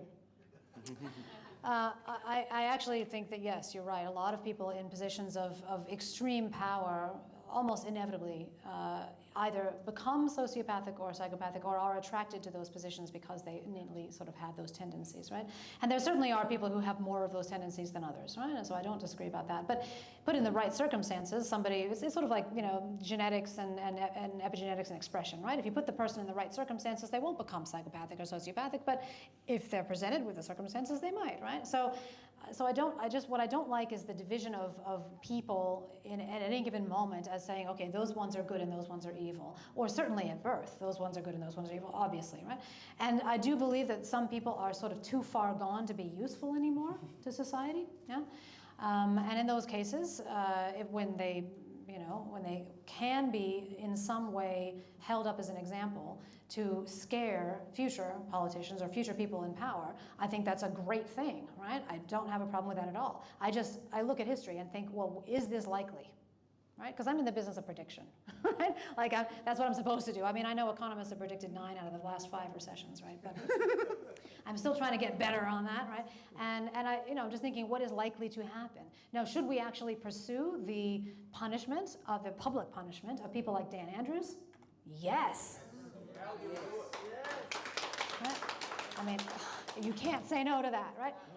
But again, how many of the people who were in charge during this period took those kinds of actions and could be held accountable? There's not just dozens, there's hundreds, there's possibly thousands of people that would then have to go through that kind of process of the legal thing and everything. Now, we see after the Second World War, the Nuremberg Code, right? The Nuremberg trials and the code, there were some sentences handed out. If you think about the number of sentences relative to the number of people who were complicit, right? That's the ratio that you're talking about as feasible. Yeah? So, minuscule. Now, on the point of are there good and are there evil, any good person, somebody asked me one time, if you were Queen, Gigi, what would you do? Right? So my first rule that I would pass as Queen is that in 1 year from now, make it absolutely, totally impossible that I can ever have any role in any decision-making of any sort of power ever again. Right? Why? Because power corrupts. It corrupts everybody, right? I don't care how good-hearted you are at the beginning, right? I just know this is a thing that happens to people. So it's like Odysseus and the hands thing, right? So it's not as though necessarily you're going to be able to get the good people who get in positions of power after this whole charade ends to magically be perfect for the rest of their lives. You have to have power rotation. You have to have sharing. And people in the resistance have also done bad things. There's a story recently about the frontline doctors lady, whoever that was, who just used a huge amount of the money, the donations to that resistance organization to buy herself a mansion and cars and whatnot, right? I mean, this happens. It happens everywhere, right? And it's not like we're the good and they're the evil. It just is. It's again very hard to accept, but humanity is a difficult species. Absolutely, and I just want to throw something forward that we spoke about last time that we had you on the vision there. Yeah. Is this is something people need to understand. The media, to get involved in the media, to work in the media is incredibly tough. You typically get, I used to have a role with a main radio station here in Western Australia, and I was one of 4,000 applicants, okay? So it's so hard to get in. So what happens when people get those jobs? They don't want to do anything that could possibly jeopardise. They will say yes, they will drop to their knees, they will do whatever needs to be done to stay in those roles. And unfortunately, that means their integrity drops down, as simple as that. But the fundamental reason, and I've said this, as I say, last time we spoke via the link, is money. It's as simple as that. And when we talk about, I'm the biggest believer in follow the money. So essentially, when it comes to the media in Australia, many, and as I say, I can use my area of expertise, and the reality is that many radio stations here in Western Australia, 70% of their income comes from government payments. 70%. So it's just simple economics. Yep. Without those payments, they're gone. Okay, so they will actually obviously appease the great leaders on this one. Yep. The other thing too is 2 years of tax-free. That goes out to any media outlet, whether it be television, radio, or whatever, that actually will run the community announcements. I love that, community announcements. If you run the series of community announcements for the last 2 years, you pay no tax. So, ladies and gentlemen, that's how you buy the media.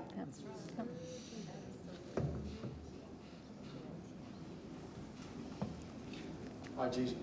Hello. Hi. You spoke about linking the economy and happiness. Which 3 countries were the happiest in the world?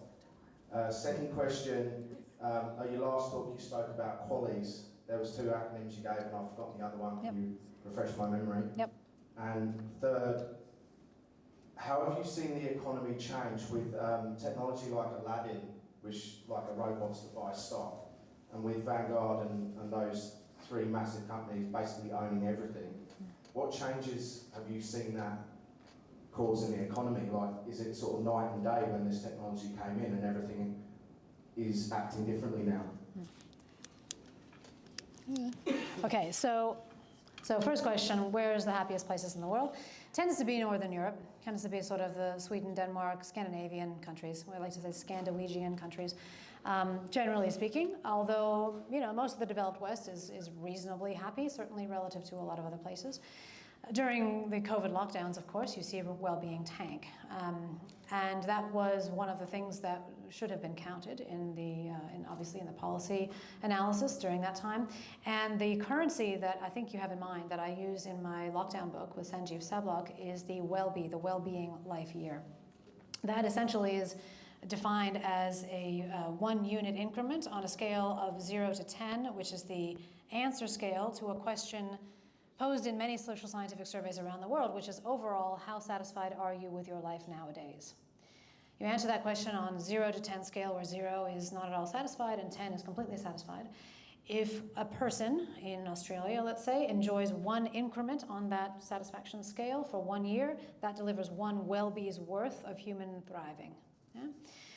Normally, a person in Australia will answer about an 8 on that scale, who's healthy person in Australia. And the number that a person will give as an answer when they are roughly indifferent between living and dying, so they're in so much pain and suffering that they kind of don't care whether they live or die, is about a 2. So that then gives you the 8 minus 2, which is 6 well-be's, which equates to another currency, the quality adjusted life year, that we're quite familiar with in health economics. We use it all the time. It's a value of 1 for 1 healthy year lived by 1 person. Right? It's usually just in terms of physical health that it's defined. And it's an important concept because it's used by our pharmaceutical benefit scheme and other ones around the world, very similar, to buy drugs and interventions from pharmaceutical companies. So we negotiate with those companies and we say, we will buy your medical intervention or new drug if the cost per quality saved is lower than some threshold. And that threshold is around 50 to 100,000 Australian dollars in Australia. It's much lower in countries that are much poorer, of course, because they can't afford to spend as much on anything, right? Including drugs and interventions. So that gives you an implicit social value for 1 quality. Right? That's, as a society, that's what we're willing to pay for that much more human thriving. So that then gives us a translation between dollars, qualities, and well-be's. And using that kind of multiple translation, we're able to basically account for all of the costs of lockdowns. Because they had, you know, costs in various different native currencies, whether it was well-being effects, whether it was actual debt being accumulated, or whether it was direct health, negative health effects. On the third question, have I seen any kind of sort of sea change of the way the economy works with particular information technology? Look, that's happened throughout history. We've had technological revolutions much, much greater than what we've seen in the last 10 or 20 years in the past, right? The invention of the electric light bulb was absolutely revolutionary, right? The invention of many things, a steam engine and all these things were just hugely revolutionary. They threw huge numbers of people out of work, and those people had to retrain and retool and learn how to use the new technology. And we're not going to throw away the technology of the modern age just because we fear that it may have made us slack and lazy and apathetic. I just don't see that happening. Humans will see the potential in that technology and they will want to continue to use it. What we need to do is use it smarter. We need to use it while being human and standing up for our rights and respecting ourselves enough to bring the best selves that we have to the table and recognize we've got something that robots don't. We've always got a human touch. And I don't believe that all the robots are going to take all our jobs. I mean, I teach labor economics at UNSW. People always ask me that question. If that's what you're going towards, I don't think that'll happen, but we will need some retraining. Sorry, when I meant robots, I meant the Aladdin system that's buying stock. I didn't mean Okay. physical robots. So you mean more sort of automated transactions, financial transactions. That's just another robot in my book. It's another piece of IT, another piece of information technology. And it will be used, and certainly the more that we automate certain kinds of processes, the more there is the capacity for monitoring at some level to happen without human eyes. That increases the potential for surveillance and oversight that can be used for ill. That's definitely true. But that's also true, wherever that technology is used. So again, I don't see that that there's necessarily going to be a kind of rejection, wholesale rejection of that technology, and neither do I see that everything has changed because of it. It will serve its function, and when it doesn't serve its function, it will be adapted or abandoned, and something else will come in its place. Yeah? That's Not your area. Not my area of competence. Yeah. Thanks, guys. Very interesting night. My question is a bit of a hypothetical. So my question is in relation to all the people that have taken the jabs, which is, as you know, a big chunk of the world population. What's the world going to look like if in 5-10 years' time, and we don't know what's going to happen, but from certain people talking, there's estimates that maybe 40-50% of the world population is either going to die or get really sick. So, I mean, what's the world look like after that scenario? Yeah, so this is, you want to talk? That's okay. Yeah. So first I'll say neither of us is a medical scientist, right? So that's number one, right? We are not doctors. We cannot give advice. And I mean, of course, I look at the same kinds of data that you are probably looking at, the same kinds of worrisome signs from some quarters in the resistance in the medical profession, including Peter McCulloch, for example. I just don't know. But if we do have really, really negative health effects where we get, reduction in 20 years in life expectancy or whatever for people who are triple or quadruple jabbed, then obviously we're going to need a lot of health care. Right? And what we should be focusing right now on is providing palliative care, or not just palliative, but care for those people that tries to reverse the damage of the spike protein. Spike protein clearly is the poisonous thing, right? I think we all agree that has been discovered in science over the past couple of years. So you want to minimize the damage of the spike protein. Obviously, you'd like to shut down the production of the spike protein to the extent that it can be shut down. But beyond that, look, yes, the world will look very different if that's what happens. I certainly hope it doesn't. And if you look at the data, yes, it's true that excess mortality rates have risen, right? They've definitely gone up, and that's worrisome, and it doesn't seem to be just because of the crowded out healthcare during lockdowns, right? It's also directly because of jab side effects. But even though you do see a dip in fertility in Australia, sort of a little bit after the jab mandates came in, you do see that recover, and it tends to recover overseas as well. So I'm cautiously hopeful that it won't be as bad as the extremists are saying. Neither do I think that it's going to be a non-event, right, based on what I've read. So I think probably as with most things, the truth is somewhere in the middle. But if it does happen, then of course we are all going to be required to work out how to keep going with our society, and adopting kids who are orphaned and all that. I mean, I've thought about those things. Of course, we probably all thought about that, right? But you just hope to high heaven that isn't what ends up happening, and just try to love everybody and provide them the support that they need, medical support, and maybe some allopathic and also naturopathic solutions will actually come to the fore. I mean, the cynic in me says, well, Pfizer's quite happy if that happens, because then guess who's going to be asked for a cure? Pfizer, right?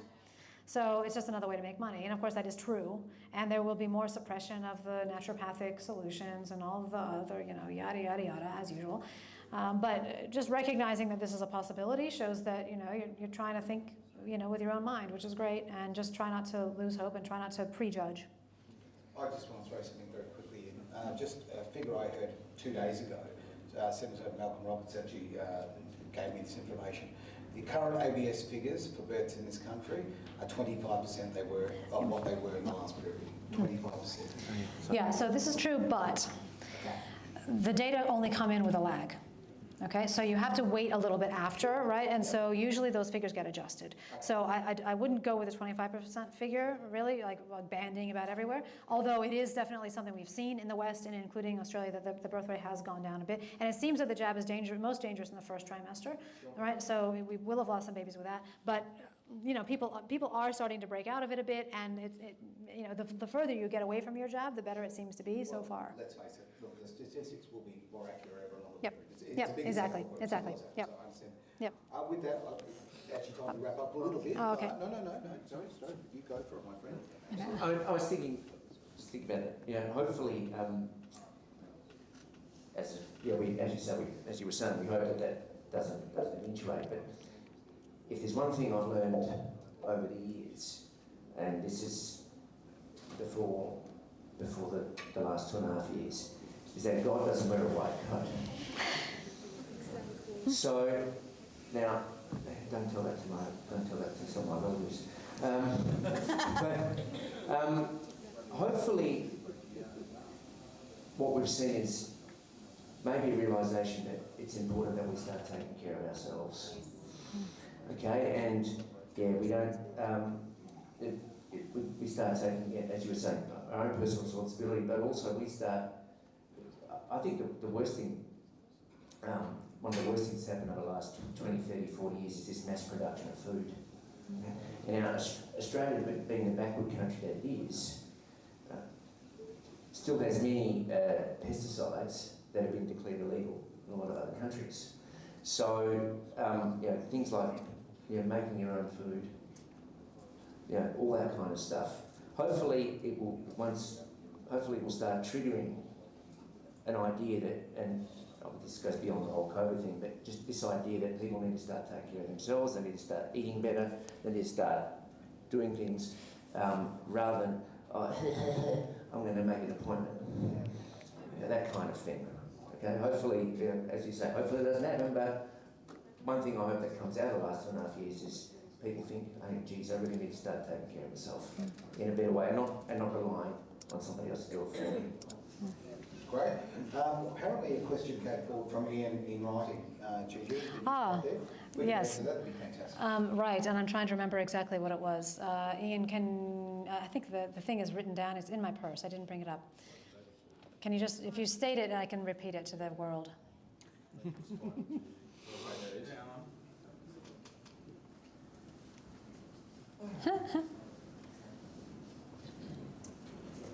Well, you mentioned aligning with the US. Right, I got it. Suggested aligning with China. Yep, so yes, so the alignment with the US versus with China, and if China is on with this bridge to the South Pole, then are we going to somehow just be taxed all the way down or all the way back? So I don't think that my remarks should be characterized as saying that we should absolutely always trade with China, right? It's simply that China has a very large population and they're at the right level of development to use a lot of our natural resources, so economically speaking, it makes sense for us to sell to them, right? And I am a big believer in trade because trade provides peace. When you're trading with somebody, you no longer want to kill them, generally speaking. That's why the European Union was set up. Yes. Initially, it was set up as a trading bloc. Yes. To stop wars. Exactly. Right. And it has done that. We live in extraordinarily peaceful times, actually, even now, right, by human standards. So it's not that there's anything magical about China. It's just that they're big and they're near us and they need the stuff that we make or that we can dig out of our ground, right? And so I just think strategically that, from a political standpoint, yes, our alliance is with the West, yes. But economically speaking, it makes sense for us to trade. Now, Xi Jinping is making all sorts of noises about becoming more insular as a country. China doesn't have as many natural resources, and maybe they'll just pay extra money to not trade with Australia. That is an inefficiency that they're then going to bring upon themselves because of an ideological commitment that doesn't actually help their country. So from my perspective, that's anti-patriotic from the Chinese perspective, right? It's actually not helping their country. It's just like paying for discrimination. Anytime you pay for discrimination, eventually if there's some non-discriminator out there, they're going to eat your lunch, economically speaking, because discrimination costs money, right? And money talks, as was just said, right? So yeah, it's simply that I think it will inevitably happen that we continue to sell our stuff, and it's good for Australia to sell our stuff to other countries. Diversification is always a good idea as well. So if we can sell to other countries, terrific. Like the UK, wherever else, I think there's nothing wrong with that. Just as much as we want to be diverse in our sources of supply as well, right? Whether it's food or anything else, right? That just, again, competition yields a more powerful consumer. So that's why we support it in economics. Fantastic. Ladies and gentlemen, we've got one last question there. Quickie, make it a quickie. I'm going to try and encapsulate this thought for you, Gigi. The increase in wealth across the planet over the last 50 or 60 years, it has led to the rise of companies like BlackRock and Vanguard, who have massive amounts of capital, which has to get a return. And so it goes into companies like Pfizer, who are probably just a subsidiary of these companies by this point, protected by lawyers from consequences of poor decisions. To what degree is that money sloshing around, dirty money, from drug cartels, Eastern Bloc? I said it quickly. It seems to be like, if you look at what's happened through COVID, it's a massive opportunity for these companies to make massive amounts of money with very little consequences for what's gone on. And yeah, I just think there's something there. Can argue with you on that. I mean, again, all power corrupts, and absolute power corrupts absolutely. I mean, that's the observation I would make as far as that's concerned. Yep. So, I mean, you're of course absolutely right. There's been a huge concentration of power and money. That's why we talk about it in the Great COVID Panic. And it is a big problem socially. It's a big problem. And it's a big problem that we can't tax those companies. One of the crazy political, probably, dead on arrival suggestions that I had to try to recapture that tax was to look at a company like, just a large company, any company, Apple, say, and say, okay, we think, according to our calculations, that you've done X amount of business in our country, but of course you've not paid any tax because it's all in, the Virgin Islands or wherever it is. Please pay this bill, which represents how much you should pay according to our corporate tax laws. And if they don't pay, you don't give them a business license, right? Now that would take some front, right? And you would risk losing Apple business to Australian customers. But again, you have to draw a line in the sand somewhere and say, look, I'm just not prepared to be, raped and pillaged by these huge corporations anymore, because our countries are the ones that they are using to make their stuff. They're using the infrastructure, they're using the human capital, they're using all the stuff that we collectively fund and invest in and get returns on, and maybe if we don't get returns, somebody else does, right? And so that isn't an equitable situation, and over time that will be sniffed out. I mean, again, doesn't continue forever, because people realize eventually when they've been had, and that kind of you've got to pay or otherwise is, to my mind, much better than the notion of a global minimum corporate tax, for example, because if one country reneges on that, the party's over. Right? But that's been suggested by Thomas Piketty, whose book Capital in the 21st Century, I'm sure you've read. And by the way, there's a documentary film of that book, which is fabulous, which I show in some of my classes. Capital in the 21st Century, terrific. And he does talk about how, generally speaking, when you have this enormous increase in inequality, something's got to give. At the end, you typically have a revolution. I'm still hoping that we can avoid a bloody revolution in this case. We know it won't be televised. Ladies and gentlemen, thank you all very, very much, but I want to thank these two very, very, very much. Gigi, thank you. So informative. Lovely to have two people with differing ideas to bring to the table and coming from different angles, effectively. So that's, just bottom of my heart, thank you. I also want to thank this young lady over here, Marissa, for all the hard work that she does. Give her a big hand.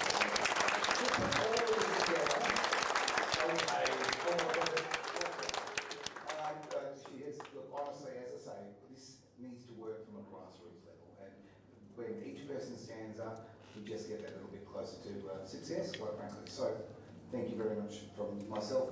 Marissa, thank you so much. I think that's it for the evening. Seth, I'm going to bring you up, it's all good, yeah. I want to give you thanks first. Ladies and gentlemen, put your hands together.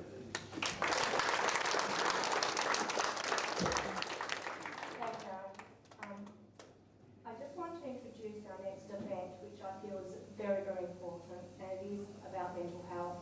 Unfortunately, we won't be doing that until next year, as there's so many events happening lately.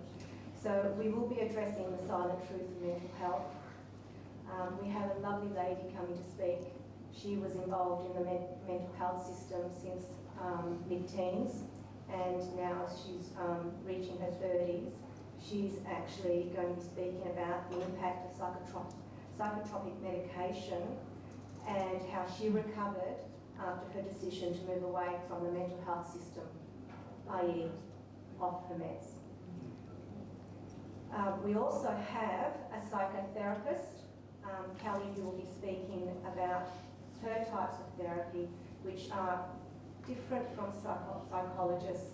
I feel that she offers a lot more different therapies, quite in-depth therapy. Now Kelly's here if anybody would like to speak to her. If you feel that you have people that you know that are really finding things difficult, I would suggest that you have a chat to Kelly. Please don't leave it till February. We also have Jill, who is on our team. She's a child counsellor, so if you know of anybody who's actually struggling with children, she's the best person to speak to. That, as I said, will be in February. We do have some business cards, but please don't leave it if you know somebody's struggling. Sometimes a psychologist might not be the right person for whoever needs the assistance. They need something a little bit different, and Kelly and Jill can offer that. Thank you for coming. Really appreciate it. I actually have to thank the team. It's not just me. There's Jill, Loriana, Yasna, I've got Peter, and Ian has just joined us. Thank you for coming. I would like to just get Ben to come up and just say a few little short words of what's happening with his legal case, and then we can wrap it up. Thank you very much.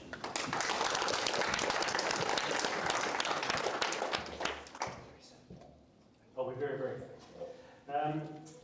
So I've heard my name mentioned a few times tonight as if I was the only one involved in my case. So I assure you that is not true. There are two plaintiffs. There's another chap called Les Finlay. He wears the same responsibility that I do.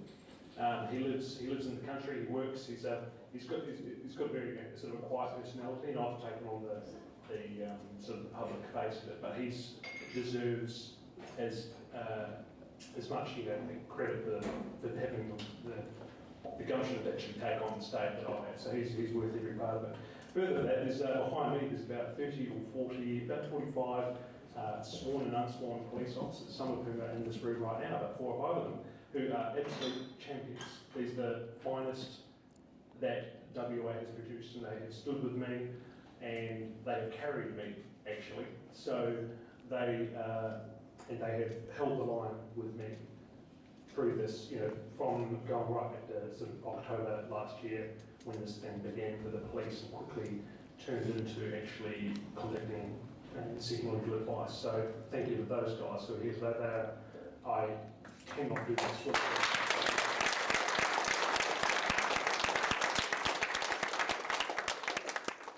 Just a quick update on the case. So in August we lost. We had 3 cases. 3 cases against the state, 2 against the Commissioner of Police, 1 against the Chief Health Officer. They were dismissed. And then after that, now everybody in the room is probably aware of that. What's recently occurred is there's been cost orders. So Les Finlay and myself, we wore the risk of what would happen to, the risk of the costs. So when you lose a case, we spent $600,000. We raised and spent $600,000. The state will have no doubt spent more than that. And so Les and I were willing, and this is the decision we made at the beginning. We were ready to wear that cost if we lost. So the decision goes to how those costs will be divided up. Goes to the judge, and the judge has handed that down. In a surprising event, Les Finlay has no costs awarded to him. He's off the hook. For me, there was no costs for both the Commissioner of Police matters and only about sort of 50% of the Chief Health Officer case. Now, that's only an instruction from the Justice on how those costs should be divided up. The state hasn't yet actually enforced it. And so that's interesting and unexpected. We were expecting to be undrawn quarter. We were expecting to go bankrupt, which is what I was willing to do. That was a decision I made back in, a year ago, at the beginning of this. So what do? When you've essentially gotten off scot-free, you've taken on the state, you've had a dust up for the state and you've lost, we're going to fight them. We're going to climb back up the top of the rock and do it again.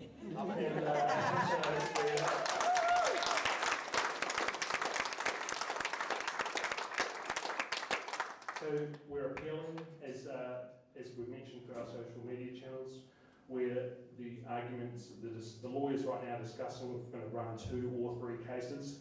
The Chief Health Officer case is the weaker of the 3, so that's being debated now, and I'll be relying on the lawyers to give me that recommendation. Should it fly? Should we get that into that Court of Appeal? Those cases are being launched at the moment.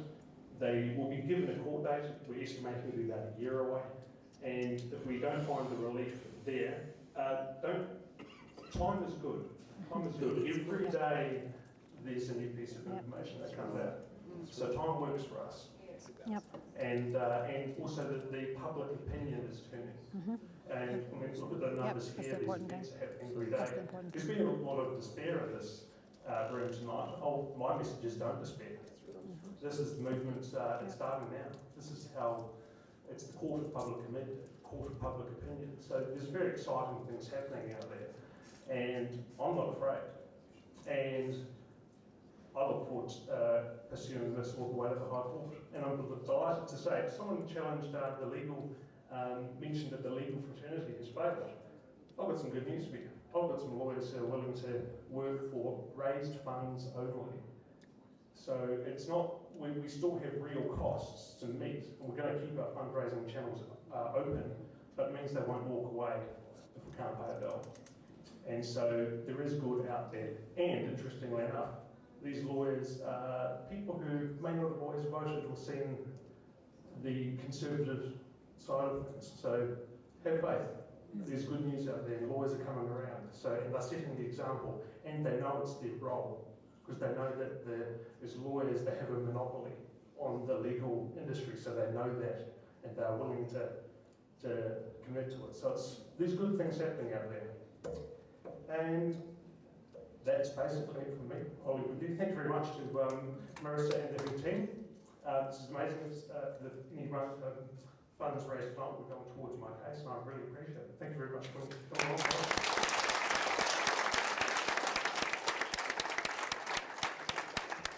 Such a pleasure knowing this guy, isn't it? Give him another.